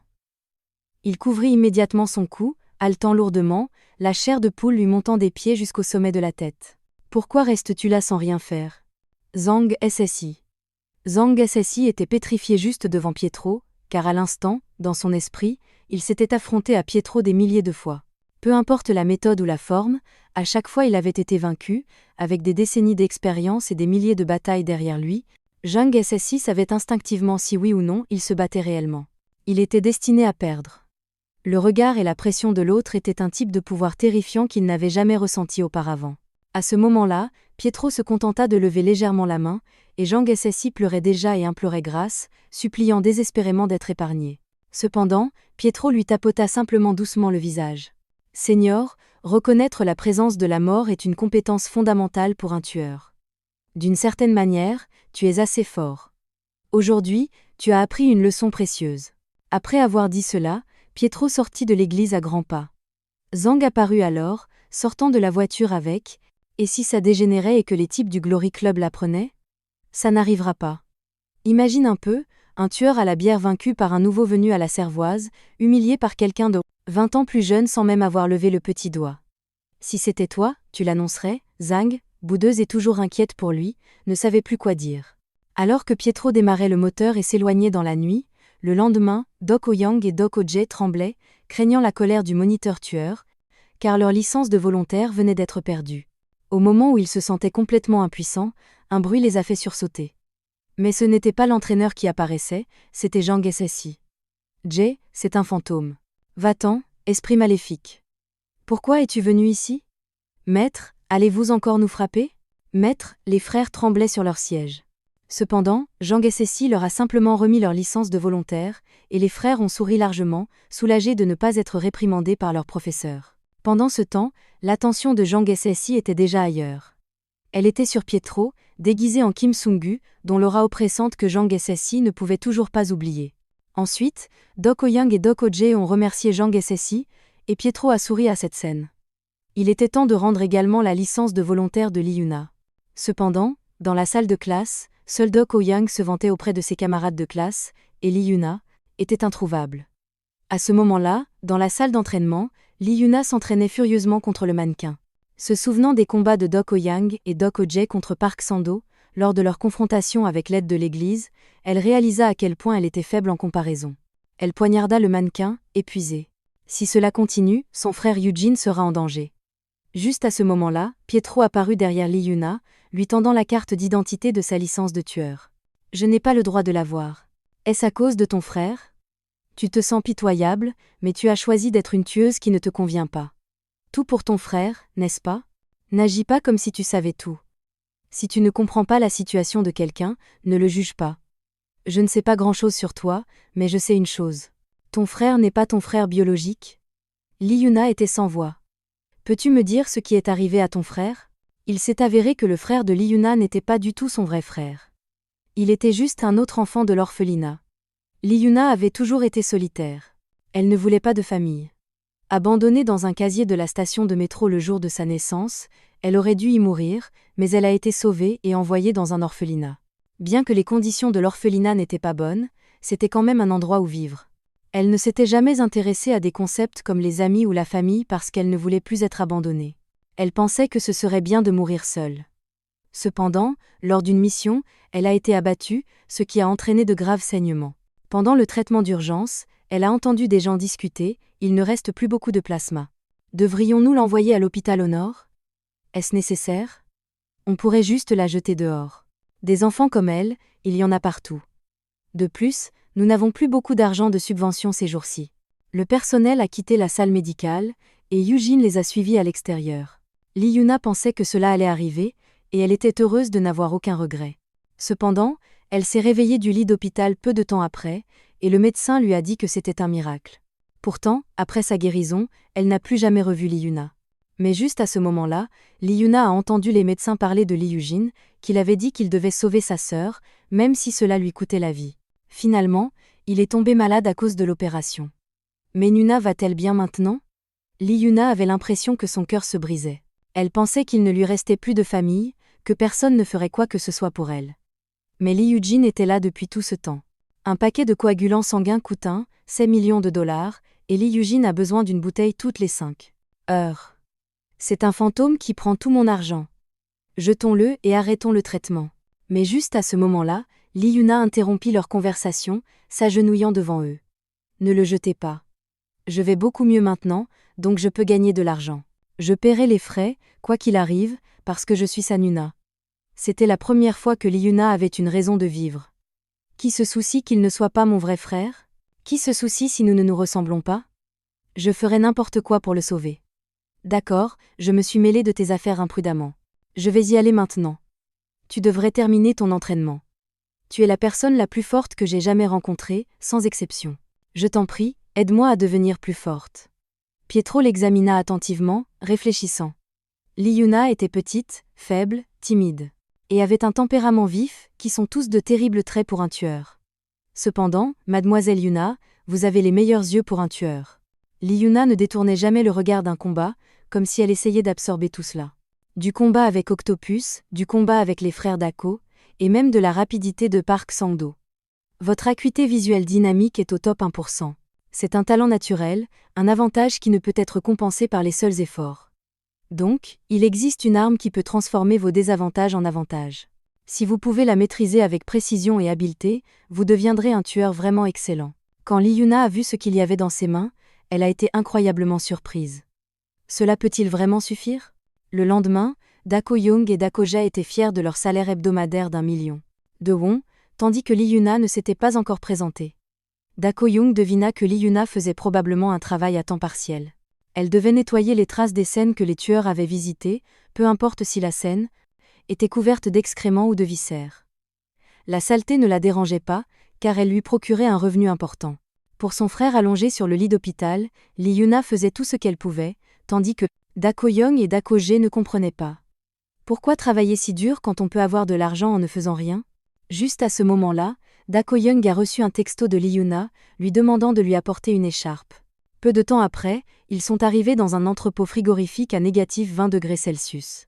Les deux jeunes hommes robustes frissonnaient de froid, ne parvenant absolument pas à comprendre pourquoi Liyuna voudrait s'entraîner dans un tel endroit. Bien sûr, c'est pour s'entraîner à devenir plus fort. Comment ? Liyuna leur a montré l'art de la corde. L'art de la corde est une arme d'arts martiaux traditionnelle. Elle est très flexible et peut être enroulée autour de votre corps, puis lancée sur un ennemi. L'art de la corde tournoie en volant, ce qui augmente sa puissance destructrice. De plus, il a un avantage significatif. L'ennemi ne sait pas quand ni d'où il viendra. Alors, fais de ton mieux pour le maîtriser, le contrôler, qu'il ne fasse plus qu'un avec toi. Cependant, les deux frères ont ri avec mépris. Utilise un flingue, c'est mieux. Une arme cachée, c'est tellement idiot. Dako Young a lancé l'art de la corde sur un bloc de glace, qu'il a brisé. C'est plutôt bien. Mais les flingues, c'est un tir, un mort. Lee Yuna n'était pas d'accord et se souvient de ce que Pietro a dit. Un flingue peut faire un tir, un mort. Mais l'art de la corde, c'est différent. Si l'utilisateur est compétent et l'utilise correctement, il peut faire un tir, tous morts. En entendant cela, les frères ont failli perdre la tête, incapables de croire ce qu'ils voyaient. Peu après, le propriétaire de l'usine de glace est venu demander si Lee Yuna avait terminé son entraînement. J'ai vu beaucoup de gens venir ici pour casser de la glace pour s'entraîner. J'ai même vu quelqu'un s'enfermer ici pendant des jours. Mais voir quelqu'un briser toute la glace comme vous, c'est une première. Lee Yuna pensait que le propriétaire allait lui faire payer l'entraînement. Mais il a fait un geste de la main pour l'écarter. Pas besoin. Votre ami est venu et a payé pour ça. Et il m'a dit de vous donner une pommade. Après avoir quitté l'usine de glace, Lee Yuna a essayé de remercier Pietro par SMS. Mais elle n'arrivait à rien écrire. Alors, à la place, Lee Yuna a composé le numéro de Pietro. Elle voulait le remercier, mais ne trouvait pas les mots. Cependant, à l'autre bout du fil, Pietro a parlé en premier. Félicitations, Miss Lee Yuna. Vous avez enfin acquis votre propre arme. À demain. À ce moment-là, Pietro regardait un livret contenant des informations détaillées sur tous les tueurs. On savait que ce que Lee Yuna cherchait était fermement entre ses mains depuis longtemps. Pendant ce temps, dans une installation souterraine, Park Sang-do avait tranché la gorge d'une personne alors qu'elle était nue. Battez-vous tous contre moi en même temps. Park Sang-do était entouré de tueurs, dont quelques-uns au sol, incapables de bouger. Mais juste à ce moment-là, une voix s'est fait entendre au bout du couloir. Comme c'est ennuyeux, ni une bière, ni de l'encre de voyant ne peuvent tuer l'Irank Park Sang-do. Que faudra-t-il? Qu'un disciple vienne? Les tueurs se sont alignés et se sont inclinés devant l'homme. Alors que Park Sang-do était choqué, laissant tomber son couteau. J'ai entendu dire que tu aimais faire des paris. Le candidat disciple Park Sang-do. Quand tu te battras contre un vrai disciple, dit l'homme avec un sourire mauvais reflété dans les yeux de Park Sang-do. Disciple, Nathaniel. Le lendemain, un enfant à l'hôpital ne voulait pas se faire vacciner. Et Dako Young et Dako Jae se sont moqués de sa peur des aiguilles. Mais la seconde suivante, ils se sont tournés pour supplier l'infirmière, la suppliant d'être douce. Leur présence était pour une nouvelle mission. Parce que les nouvelles recrues de tueurs doivent subir un examen physique, tous les nouveaux membres doivent subir divers tests à l'hôpital Divine au Nord, la partie la plus préoccupante étant la prise de sang. La raison est simple. Le Glory Club collecte des informations biométriques telles que les empreintes digitales et l'ADN pour équiper les tueurs d'un collier, qui ne change pas avec l'âge. Si quelqu'un trahit l'organisation et s'enfuit, il peut être suivi grâce à ces informations. Si le sang du jeune Pietro était prélevé, il découvrirait rapidement que son groupe sanguin correspond à celui du vieux Pietro. Cela signifie que sa véritable identité, le nouveau jeune tueur Kim Sung-gu, est en réalité Pietro, serait révélée. Lorsque Pietro est retourné à la résidence de Jae-eun, Jae-eun avait l'air sérieux. Pietro a innocemment mentionné « Oui, j'ai fait une prise de sang aujourd'hui. » Jae-eun a explosé. « Espèce de vieux fou. Qu'est-ce que tu fais? Je ne peux pas te supporter. D'abord, tu provoques un tueur de Rambière, et maintenant tu oses faire une prise de sang? N'es-tu pas en train de dire à tout le monde que tu es Pietro? » Pietro s'est caressé le menton, semblant amusé par la situation. Jae-eun était complètement furieux. « Tu ne veux pas vivre? Ce n'est pas que je ne veux pas vivre. J'ai trouvé un moyen d'échapper complètement à leur poursuite. Je vais faire sauter l'hôpital. Espèce de vieux fou, complètement fou, n'est-ce pas? Sais-tu ce que tu dis? Tu crois que tu peux faire n'importe quoi dans cet endroit? L'hôpital général Sol Divine au Nord semble ordinaire, mais il dissimule des secrets inavouables. Non seulement il y a un service pour déguiser les accidents médicaux en assassinat, mais il y a aussi une équipe d'action pour se débarrasser des cadavres abandonnés. Les tueurs qui viennent dans cet hôpital ont même des médecins VIP dédiés à leur traitement. Pietro était clairement au courant, ayant manifestement un plan en tête. Pietro a réalisé que son ADN était probablement déjà stocké dans le centre de données de l'hôpital, et détruire la base de données n'était pas difficile. Le défi était que le disciple Nathaniel était dans cet hôpital. C'est un médecin divinement doué qui a disparu après un accident médical. Il y a des années, à Rio de Janeiro, au Brésil, un incident choquant s'est produit.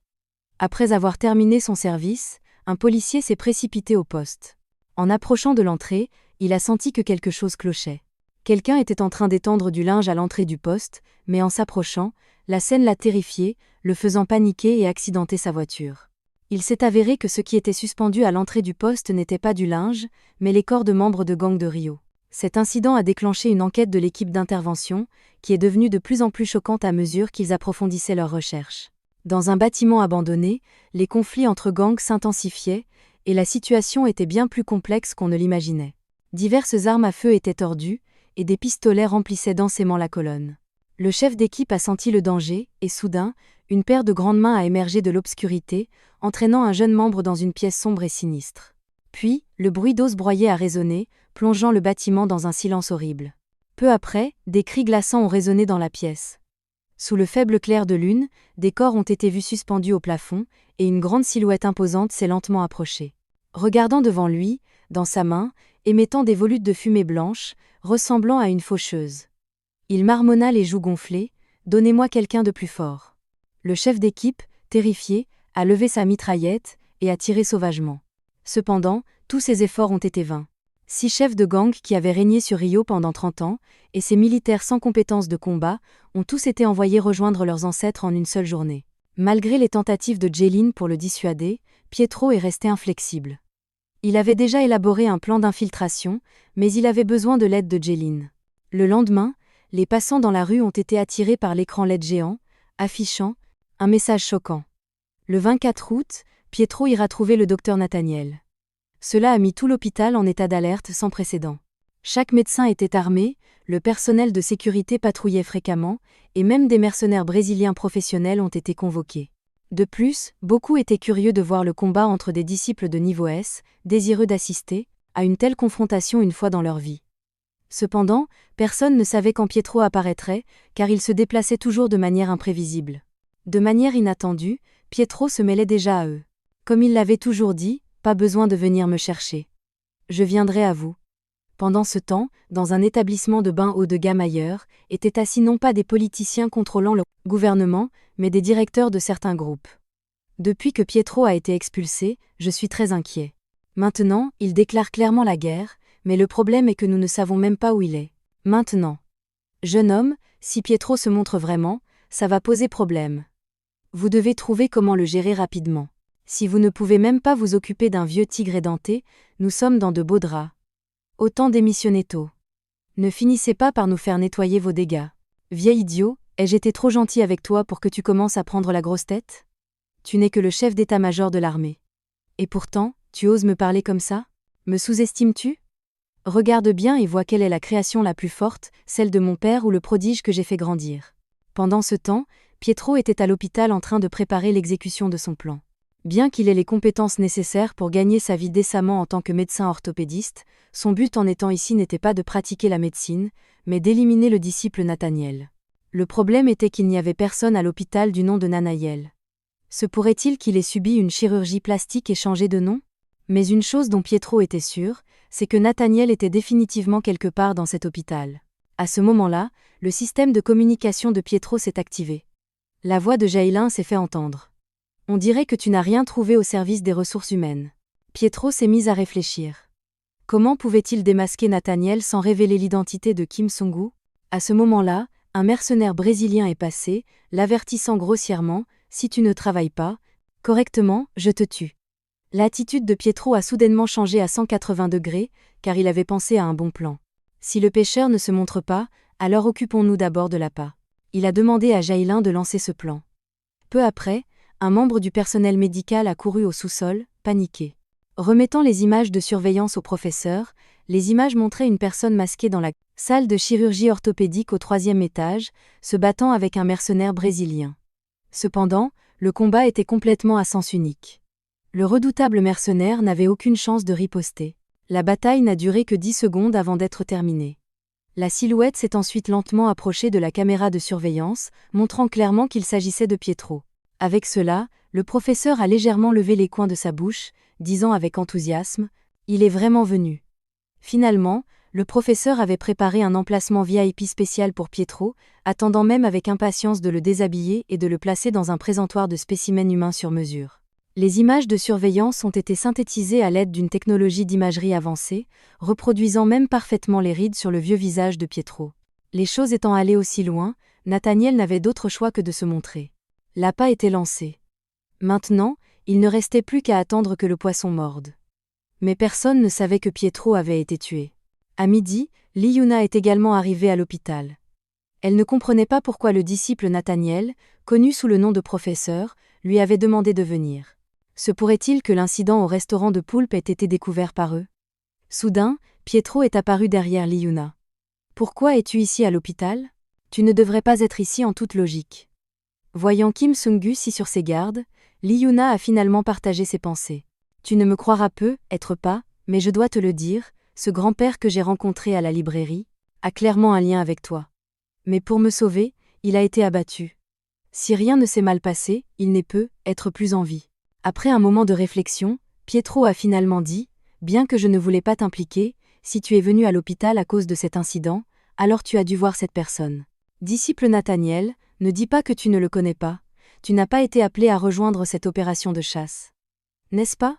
Est-ce lui qui t'a amené ici ?» Mais avant que Liyuna ne puisse parler, un bruit soudain venant de derrière a interrompu leur conversation. Les deux se sont tournés vers le son, et l'expression de Liyuna est devenue de plus en plus inquiète. Elle a senti un frisson lui parcourir l'échine et a frissonné alors qu'une pression invisible semblait assaillir tout son corps. Devant eux se tenait un homme imposant et redoutable, le disciple actuel, Nathaniel. Son regard, fixé sur Pietro, était rempli d'une intensité oppressante. Alors que Pietro se levait, Liyuna craignait que si ces deux-là s'en mêlaient, ils finiraient sûrement par se battre. Cependant, Pietro a tendu la main à Nathaniel. « Salutations, professeur. Je suis un tueur de rang serf qui a été affecté à cette mission. Kim Sung-gu, c'est un honneur de rencontrer un. À plus tard. » Face à ce tueur de haut niveau, Pietro ressentait également un frisson de peur. Une simple poignée de main plus tôt l'avait laissé picoter. Nathaniel ressentait la même force écrasante, ayant même du mal à attraper les documents qui lui étaient tendus. Ses gants portaient même l'empreinte de sa prise serrée. Cependant, le professeur n'était pas en colère, mais plutôt extrêmement excité, car cette puissante pression était exactement ce qu'il désirait. Il espérait que Pietro resterait à ses côtés pour devenir le spécimen ultime. Peu après, un assistant a trouvé Kim Sung-gu et lui a remis une carte d'identité qui lui permettait d'accéder librement à tout l'hôpital. Le professeur sélectionne rarement des présences personnelles, mais toi, gamin, tu as attiré la faveur du professeur. Je ne sais pas quelle chance tu as, mais souviens-toi de 3 choses. Premièrement, ne jamais parler avant que le professeur ne pose une question. Deuxièmement, ne jamais remettre en question les décisions du professeur. Et enfin, le plus important, ne jamais refuser sa grâce. Cela a laissé Pietro perplexe, toujours incertain de la situation actuelle. Peu de temps après, il s'est présenté devant le professeur. Il a vu 8 hommes costauds, chacun avec un visage qui avait vu d'innombrables batailles, marqué d'une odeur piquante de sang. Ils n'étaient ni du Glory Club, ni fidèles à celui-ci. Ils ne suivaient que leur propre roi, et ce roi était l'actuel disciple Nathaniel. Immédiatement après, les assistants ont verrouillé toutes les sorties de l'hôpital. Ils avaient déjà comparé tous les échantillons de sang de personnes âgées pour l'ADN. Trouver Pietro n'était qu'une question de temps, car aucun déguisement ne pouvait changer les informations biologiques. Cependant, ils pourraient chercher toute leur vie dans cette direction, et ne jamais me trouver, pensa Pietro en entendant leur plan très clair. Juste à ce moment-là, le professeur a dit qu'il emmenait Kim Sung-gu quelque part. Ils descendirent l'escalier. Pietro suivant le professeur, ne sachant pas depuis combien de temps ils marchaient, ni à quelle profondeur ils étaient sous terre. Surtout que cet endroit n'était pas indiqué sur les plans, ni sur le plan de l'hôpital. Pietro ne savait pas combien d'étages il descendrait, ni combien de temps il marcherait, et au bout des escaliers, il ne savait pas où cela menait. Il ne pouvait pas non plus comprendre ce que le professeur voulait finalement lui montrer. Bientôt, avec un bip, là, cette méthode était vraiment un outrage aux dieux et aux hommes. Le professeur a expliqué que c'était son endroit pour réaliser son idéal, pour explorer toutes les informations sur la biologie. Charles Darwin a dit un jour que toutes les espèces évoluent par sélection naturelle. Que l'évolution est provoquée par le hasard. Il n'y a aucune raison de s'inquiéter de la survie du plus apte, mais Darwin avait tort. Ma sélection ne pouvait pas être due à la nature ou au hasard, mais plutôt pour minimiser les faibles inutiles, en préservant les gènes forts pour un développement ultérieur. Comparé à la réanimation forcée d'une personne malade, cela a plus de valeur médicale. Alors, Kim Sung-gu, tue. Avant que le professeur ne puisse terminer sa phrase, une énorme alarme s'est déclenchée dans le sous-sol. Le sujet expérimental dans le service souterrain s'échappait. S'il vous plaît, chercheur dans le service, fermez les portes rapidement. Avertissement, le principal récepteur a été activé au 4e stade. Impossible de contrôler mentalement le sujet expérimental. Le sujet a couru frénétiquement vers la porte, sentant que tout irait mieux une fois qu'il serait parti d'ici. Soudain, le professeur a dit « Je parlais de quelque chose de très important, donc nous ne pouvons pas laisser un simple sujet expérimental interrompre notre conversation. Revenons au sujet principal. J'aime les gens forts. Alors, les muscles et même les cellules des forts, je les ai disséqués pour les étudier. Principalement parce que j'ai une personne que je veux absolument surpasser. Je vois tout ce potentiel en toi. Tu es si jeune et pourtant tu possèdes une force extraordinaire. Je veux voir les résultats de ton évolution.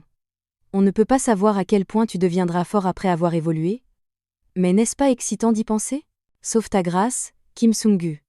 Avec mon pouvoir, je peux complètement faire de toi un rang A. Et même te rendre aussi fort qu'un disciple.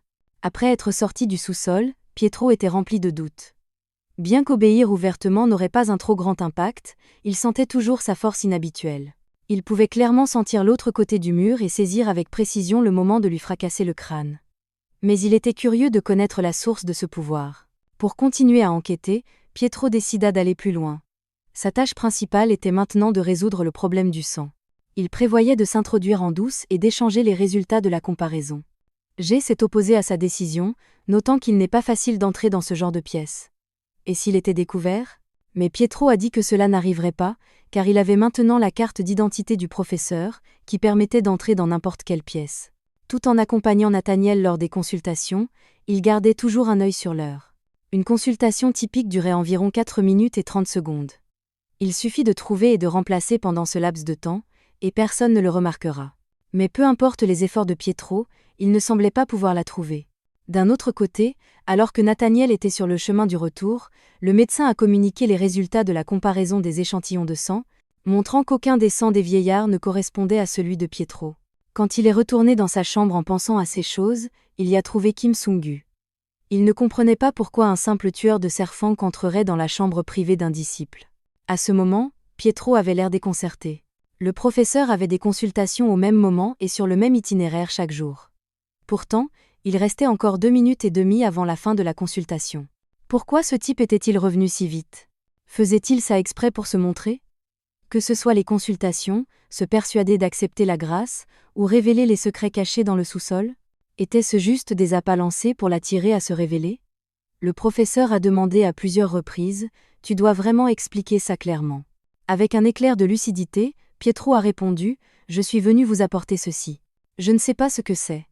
Le docteur Hong m'a demandé de vous le donner. » Après avoir dit ça, il a immédiatement essayé de partir, mais le professeur l'a attrapé par l'épaule. Le professeur n'était pas idiot non plus. Les traces de lecture sur les documents ne semblaient pas venir de quelqu'un qui n'y connaissait rien. Qu'est-ce que tu cherches exactement? Vouloir en savoir plus sur les échantillons de sang des vieillards. Qu'est-ce qui t'intrigue exactement? Si tu ne peux pas répondre à ces questions, la vérité est assez apparente. Pourtant, Pietro restait inhabituellement calme. Une personne peut changer son ton et son comportement, même ses traits du visage et ses expressions. Mais une chose qui ne peut pas être truquée, c'est l'ADN. Nous n'avons jamais réussi à attraper Pietro, alors j'ose supposer que être Pietro n'est plus la personne que nous connaissons. J'ai commencé à enquêter sur les personnes qui ont récemment subi une chirurgie plastique ou un changement de sexe, puis j'ai comparé ces personnes avec les groupes sanguins sur le tableau, mais je n'ai trouvé aucune correspondance. Je suis désolé, professeur. J'aurais dû demander votre permission avant d'enquêter dessus, mais j'étais tellement impatient d'attraper Pietro que je me suis emporté, et j'ai outrepassé mon autorité. Je suis désolé, le professeur nourrissait encore des doutes, mais les réponses de Pietro étaient parfaites. Utilisant l'excuse qu'il y a de la poussière sur votre visage, il a doucement touché le front de Kim Sung-gu, puis s'est retourné pour dire « Votre dévouement à votre travail est louable, mais vous ne devez pas perdre votre dignité en tant que membre de la gloire. Vous pouvez partir maintenant. » Après le départ de Pietro, le professeur a regardé sa main avec perplexité. Le visage de ce gamin n'est ni du maquillage ni un masque de peau humaine. C'est de la vraie peau humaine jeune. Ce Pietro ne devrait donc pas être Kim Sung-gu. Où es-tu vraiment? Sors. J'attends avec impatience de te voir. Et puis de t'éroder lentement. Il y a un homme prêt à défier le plus fort du monde à n'importe quel prix. Dans un amphithéâtre romain des temps modernes, connu sous le nom de Colisée moderne sans loi, où toute forme de meurtre est autorisée, Carter Pogman, connu pour avoir les jambes les plus fortes du monde, s'est retrouvé totalement sans défense lorsqu'il a rencontré cet homme. Un seul mouvement de sa jambe était comme s'il n'avait jamais fait partie de Pogman, connu pour avoir les poings les plus durs du monde. Quand il a combattu cet homme, ses propres poings avaient l'impression d'être faits de caoutchouc, et les plus grands gangsters du monde n'étaient que des jouets à écraser en sa présence. Même s'il a vaincu les plus forts du monde, ce qu'ils ont dit, c'est « Tu ne pourras jamais être le plus fort tant que Pietro ne sera pas hors de ce monde ». Cela rendait Nathaniel incroyablement irritable parce que tous les gens qu'il avait tués jusqu'à présent, tout ce dont il parlait, c'était Pietro. Alors, qui est exactement Pietro, et où est-il vraiment? Est-ce que te vaincre est la seule façon de devenir le plus fort du monde? Je dois te voir et te tuer moi-même. Il est temps de voir la dernière personne qui t'a vu. Puis, il a ordonné à son subordonné, va inviter notre ami. De l'autre côté, les 333 et 334 Sersancre blâmaient Léona. Pourquoi un 335 Sersancre est-il venu ici? Léona était agacée, se demandant comment elle allait expliquer ça à deux évomaniaques. Puis, une voix les a interrompus. Léona, va voir le professeur maintenant. Ne pose pas de questions. Léona s'est immédiatement sentie mal à l'aise, tandis que les deux frères derrière elle étaient bouche bée. C'était un Rance ou Taker Santos. Qui es-tu, Léona? Peu de temps après, elle est arrivée dans la chambre du professeur. Sans perdre de mots, le professeur lui a montré une photo de Pietro et a dit « Tu dois être la première personne à avoir survécu à un ennemi contre lequel même les disciples ont du mal. Au début, je pensais que Pietro t'avait laissé partir sur un coup de tête, mais tu as aussi survécu à ton combat contre Park Sangdo. Tu étais juste doué avec quelques techniques de couteau, sans rien de particulièrement spécial. En tant que serfancre, Miss Léona, comment as-tu réussi à survivre? Est-ce une sorte de miracle? Cependant, y compris moi-même, les disciples ont une hypothèse. Depuis le restaurant de poulpe jusqu'à la base secrète de Park Sangdo, tu as été aidé par Pietro. En guise de paiement, il a dû y avoir une sorte d'accord entre vous. Mais toi, venant d'un orphelinat, ne possédant rien d'autre que ton corps, que pourrais-tu bien faire pour Pietro? C'est en effet une question déroutante. Où es-tu un agent double? Je comprends que tu n'avais pas le choix, surtout que tu as un frère à charge. J'ai entendu dire que ton frère Liuna souffre d'hémophilie, un trouble héréditaire de la coagulation, qui est une maladie hémorragique. Avec des complications, il n'a presque aucun espoir de guérison dans les 3 prochaines années. Il est si jeune, vraiment pitoyable, n'est-ce pas?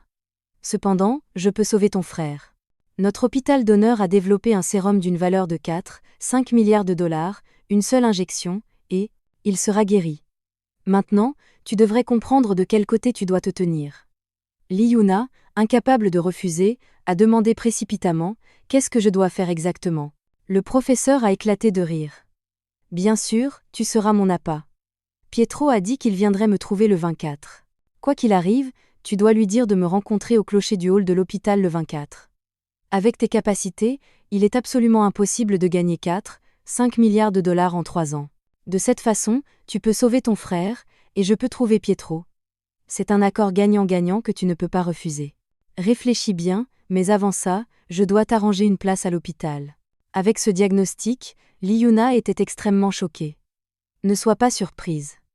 Dans mon hôpital, tu ne peux pas être admise sans une maladie. Mais si tu refuses ma proposition, tu sais qui finira avec ce diagnostic ensuite. Miss Liuna, à bientôt à notre consultation. Nuna, je veux vraiment aller au match de foot international. Pourquoi s'inquiéter de l'argent? Ne t'inquiète pas. J'ai déjà trouvé un moyen. Liuna, endurant une douleur intense, a finalement réussi à ne pas faire de bruit déplacé et à raccrocher le téléphone. Peu de temps après, Liuna a été envoyée dans la chambre 604. À ce moment-là, elle était extrêmement inquiète. Si le professeur savait que Kim Song-gu l'aidait depuis le début, tous les 3 perdraient la vie. Mais si elle faisait le bon choix, son frère pourrait bien vivre. Cela la mettait dans un dilemme. Soudain, une voix interrompit ses pensées. Tournant la tête, Kim Sung-gu avait déjà ouvert la porte. Liuna était sans voix. Dans un moment pareil, cette personne se baladait encore. Cependant, Pietro avait l'air sérieux. Il ne comprenait pas ce qui n'allait pas avec Liuna. En tant que son professeur, il ne se souvenait pas que sa disciple s'était déjà cassé le bras. Il interrogea Liuna. Que s'est-il passé exactement? Liuna était perdue et se débattait. Son esprit était un chaos. Puis elle balbutia. Êtes-vous libre le 24? Pietro était perplexe. Qu'est-ce qu'il y a le 24? Quoi qu'il arrive, venez sous la tour de l'horloge à 14h le 24. J'ai quelque chose à vous dire.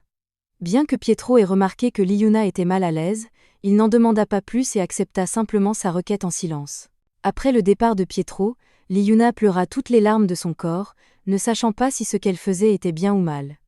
Elle n'avait personne à qui se confier et devait le supporter en silence. Cependant, Pietro a tout vu. Le 24 août, le professeur, plein d'attente, arriva tôt dans le hall de l'hôpital parce qu'il désirait ardemment l'apparition de Pietro. À ce moment-là, Liuna était extrêmement anxieuse. Elle n'avait aucune idée de comment expliquer les choses au professeur.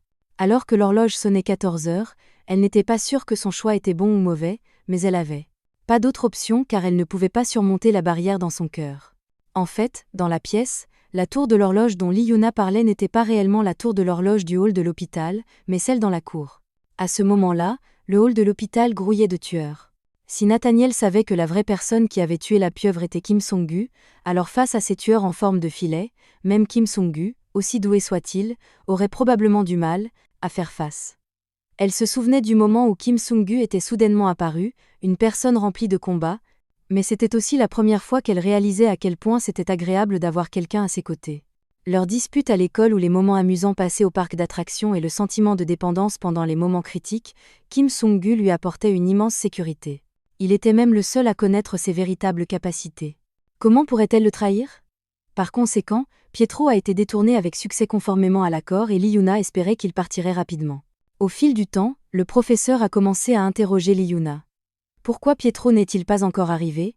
À ce moment-là, elle tremblait de partout et balbutiait. En fait, je n'ai pas vu Pietro depuis ce jour-là.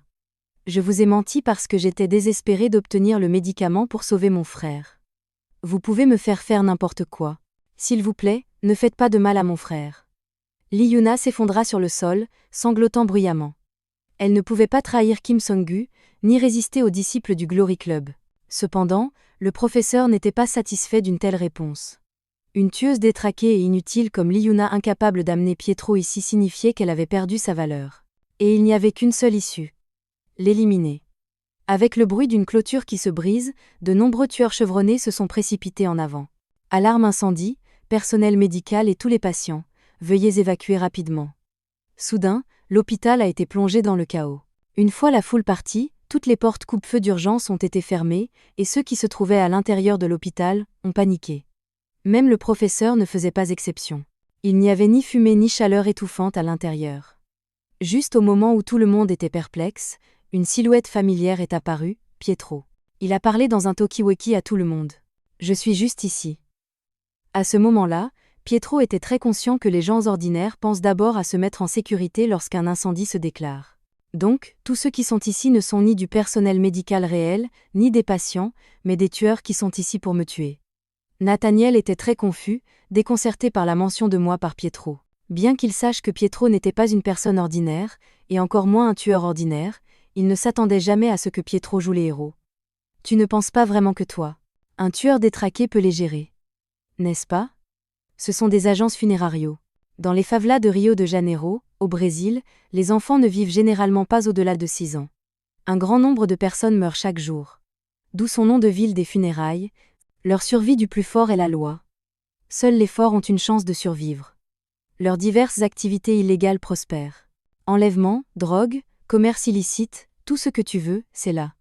Et de là, les 100 meilleurs survivants sont maintenant rassemblés dans cet hôpital. Kim Song-gu, puisque Pietro n'est pas venu, c'est aussi une bonne occasion pour moi de voir à quel point ton potentiel est vraiment profond. En ce moment, tu es comme un bébé tigre, pas encore une bête féroce. Face à une meute de bêtes ressemblant à des hyènes, tu devrais avoir du mal à te défendre. Arrête de faire l'enfant, accepte ma grâce et laisse-moi te rendre plus fort. Pietro semblait indifférent, haussant les épaules, impuissant. Nathaniel comprit ce qu'il voulait dire. En un instant, deux sont tombés d'un endroit élevé. 2 tueurs beurants, portant des lames acérées, ont sauté. Mais avant même qu'ils ne puissent se réjouir pendant 2 secondes, Pietro leur a facilement tranché la gorge. Cela a choqué toutes les personnes présentes. Il a tué les tueurs qui sont tombés du ciel sans même regarder, ciblant même avec précision leurs points vitaux. Même son arme n'était qu'un stylo. Tu penses toujours que je ne suis qu'un bébé tigre maintenant ? Tuer une personne, c'est facile. Sectionner une artère ne prend que 1 minute et 12 secondes. Une veine seulement 40 secondes. Si c'est la carotide, seulement 12 secondes. Peu importe sa force, tout le monde meurt. En supposant qu'il faut 1 minute pour tuer une personne, et qu'il y a 100 tueurs chevronnés ici. En tant que tueur de Randheim, peux-tu tenir 100 minutes? En un instant, les tueurs l'ont envahi. Pietro a affronté ces gens sans paniquer, mais le flux constant d'attaquants l'a progressivement poussé dans un coin. Parce que ces tueurs, même si un compagnon meurt, ne s'en souciant pas du tout, leur combativité reste inébranlable. Bien que Pietro soit extrêmement rapide, capable d'esquiver impitoyablement coup après coup, son endurance n'était pas infinie. Même lui commençait à être essoufflé. Le professeur était très curieux à ce sujet. Le professeur pensa, combien d'autres surprises peut-il me réserver? Non seulement il n'y avait pas d'issue derrière lui, mais des dizaines de tueurs bloquaient également le chemin de Pietro. Pietro s'arrêta un instant, en effet en infériorité numérique, mais être acculé faisait partie de son plan. Il tendit la main vers une bouche d'incendie, et les agents des pompes funèbres étaient confus, ne sachant pas ce qu'ils prévoyaient de faire. Soudain, il attrapa une lance à incendie, et un violent jet d'eau jaillit, dispersant les agents des pompes funèbres. Juste au moment où Pietro s'amusait, la lance à eau à haute pression s'est soudainement retrouvée à court d'eau. Les moments amusants sont toujours de courte durée. Les tueurs ont profité de l'occasion pour reprendre leur souffle, mais une lance à eau ne tue pas les gens. Pietro se tourna pour trouver un défibrillateur. En un clin d'œil, les agents des pompes funèbres tombèrent un par un. Mais à ce moment-là, la haute tension a également perdu sa puissance à cause d'un court-circuit. Le professeur admira cette manœuvre. Ce gamin acculé n'était qu'une ruse. Utiliser la lance à eau était pour leur faire croire qu'ils n'avaient plus d'option, mais tout était un stratagème pour utiliser le défibrillateur. Bien que le nombre d'adversaires ait considérablement diminué, il restait encore plus de la moitié des agents des pompes funèbres en vie. Pietro ramassa un presse-papier par terre, y dessina quelques traits avec un stylo, puis le lança vers les agents des pompes funèbres. Le presse-papier avait une silhouette humaine dessinée dessus, avec une grande croix rouge au niveau du cou. Pietro se dirigea lentement vers la foule. Une blessure à l'artère carotide entraînant un saignement excessif sera la cause de la mort pour vous tous. La performance de combat stupéfiante de Pietro a laissé Liyuna abasourdie. Bien qu'elle ait entendu des légendes sur Pietro auparavant, il ne ressemblait en rien à un vieil homme ordinaire. Malgré le fait qu'il se battait de toutes ses forces, c'était tout ce qu'il y avait. Il ne ressemblait pas au personnage légendaire des histoires, capable d'affronter 1000 personnes à lui seul. Si cette légende était vraie, elle devrait ressembler exactement à ce qui a été vu aujourd'hui. En peu de temps, Pietro s'était occupé des personnes restantes. Le professeur était extatique. Ce gamin vient d'éliminer 100 personnes en 13 minutes. Il est vraiment d'une grande valeur pour la recherche. Cependant, Pietro a dit, ce n'est pas encore fini, n'êtes-vous pas encore vivant? Dois-je monter, ou allez-vous descendre? Vous choisissez. Accompagné d'un fort craquement, Nathaniel sauta. Dès qu'il atterrit, Pietro sentit une aura puissante. Cela devrait répondre à votre question. J'ai aussi une question qui me rend très curieux. Je ne comprends pas pourquoi vous êtes si fort à un si jeune âge. Être classé comme un tueur de Randheim est déroutant. Avez-vous une autre identité, ou êtes-vous un espion d'un autre pays? Vous devenez vraiment de plus en plus excitant. Je suis aussi curieux de savoir quelque chose. Les gens peu sûrs d'eux parlent-ils toujours beaucoup? Nathaniel esquissa un léger sourire. Il y a une différence entre être audacieux et être arrogant. Pietro était plein de doutes. Comment pouvait-il changer de trajectoire en plein milieu d'une attaque? C'était un mouvement direct, et pourtant il a changé de direction en un instant, et m'a envoyé voler. Une telle explosion de puissance irréaliste inspire instinctivement la peur. En voyant cela, Liyuna était complètement abasourdie. Si Kim Sung-ge continuait comme ça, il finirait par être tué par Nathaniel. Nathaniel ferma la porte de l'ascenseur. Il avait déjà vu le combat de Pietro et savait clairement. Ce gamin est rapide, mais si tu te bats dans un espace aussi confiné, peux-tu encore t'échapper? Vas-tu vraiment être comme ça? Où est ton esprit combatif d'avant? Je pensais que tu serais un adversaire amusant, mais tu es comme les autres. Soudain, le câble de l'ascenseur se rompit, et il commença à tomber rapidement. Un grand fracas retentit lorsqu'il heurta le sol et la poussière remplit l'air. Le professeur se dépoussiéra et ricana. Je suis clairement venu pour Pietro aujourd'hui, mais pourquoi es-tu venu à la place? As-tu un lien avec Pietro, ou es-tu déjà mort? Mais c'est normal. Personne qui s'est battu avec moi n'a jamais eu une bonne fin. Seuls ceux qui se conforment survivent. Cependant, il n'y avait aucune marque sur le visage de Pietro, pas même de la poussière. Il s'est avéré que les attaques féroces de Nathaniel avaient été habilement neutralisées par Pietro, ne dépensant presque aucune énergie. Désolé, je dois vraiment m'excuser. Se battre avec toi est tellement ennuyeux. Ça me donne envie de dormir. Ces mots ont complètement enragé Nathaniel. Quand avait-il jamais été moqué comme ça? Pietro agita la main. Allez, il est temps que je devienne sérieux. Nathaniel explosa de rage, passant à l'action et se précipitant vers Pietro. Au moment où leurs poings se sont heurtés, tout le sous-sol a tremblé. Tout cela a été clairement décrit à Jayon grâce à la surveillance. Même le berger allemand n'a pas pu s'empêcher de faire un rugissement féroce. Ghislaine calma calmement le chien. Ne vous inquiétez pas pour ce niveau. Les poings de cet homme ne sont pas faits de pâte, car il y a 55 ans, lorsque Pietro était encore enfant, on lui a enseigné que la racine de la force exige non seulement un jugement calme, mais aussi une force physique à laquelle personne ne peut résister. Leur professeur avait exigé qu'il brise un rocher de granit, quoi qu'il en coûte. Tous les autres pensaient que c'était impossible, tandis que Pietro, sans aucun doute, enveloppa silencieusement ses mains dans des. D'autres pensaient qu'il était fou. Comment pouvait-il briser le granit? Pourtant, Pietro s'entraînait jour et nuit. Un matin, un mois plus tard, quelques collègues se moquaient en secret. Ce fou resta bouche bée. Au pied de la falaise, des centaines de morceaux de granit brisés gisaient tranquillement. Toutes ces pierres auraient-elles pu être brisées par Pietro? Même un homme fort, connu pour sa capacité à soulever 524 kg, avait été vaincu par Nathaniel. Mais face à Kim Seung-gu, il n'a pas pu retenir sa force. Depuis lors, Pietro a soudainement demandé au professeur. « Avez-vous déjà été heurté par un camion ?» Le professeur était perplexe. « Que voulez-vous dire par là? Parce que mon coup de main fait plus mal que de se faire frapper par un camion d'une tonne. » Pietro est soudainement devenu sérieux. À ce moment-là, Nathaniel est sorti en rampant d'un réservoir expérimental, et les mains de Pietro étaient couvertes de blessures. Nathaniel a lentement enlevé ses vêtements, révélant un secret pour la première fois. En enlevant sa chemise, il a complètement choqué Pietro. Est-ce ce qu'il appelle l'évolution autodirigée? À quel point doit-il être fou pour avoir modifié son propre corps comme ça? Le haut du corps de Pietro était complètement dépourvu de peau, entièrement recouvert de muscles palpitants. Il était autrefois un garçon de génie choisi par Dieu, et quand il est entré à la faculté de médecine, il y avait une cérémonie solennelle. Ils devaient tous jurer devant Dieu de consacrer leur vie au service de l'humanité. Quoi qu'il arrive, ils n'avaient pas le droit d'utiliser leurs connaissances médicales pour des actes qui contrevenaient à l'éthique humaine. Un tel garçon, envié de tous, était en réalité une personne maladive qui passait ses journées à l'hôpital. Tout le monde disait qu'il était un enfant choisi par Dieu, mais lui, encore si jeune, ne comprenait pas. Être faible faisait-il aussi partie du fait d'être choisi? Cependant, il avait vu un jour un documentaire sur le monde animal qui parlait des écrevisses des marais rouges qui perdaient leur vieille carapace pour en faire pousser de nouvelles, devenant ainsi plus grosses et plus fortes. À ce moment-là, Nathaniel sembla avoir une révélation. Être était-ce une guidance divine? Les humains ne peuvent pas se renforcer en muant comme les animaux, alors il décida d'être le premier à atteindre cet objectif.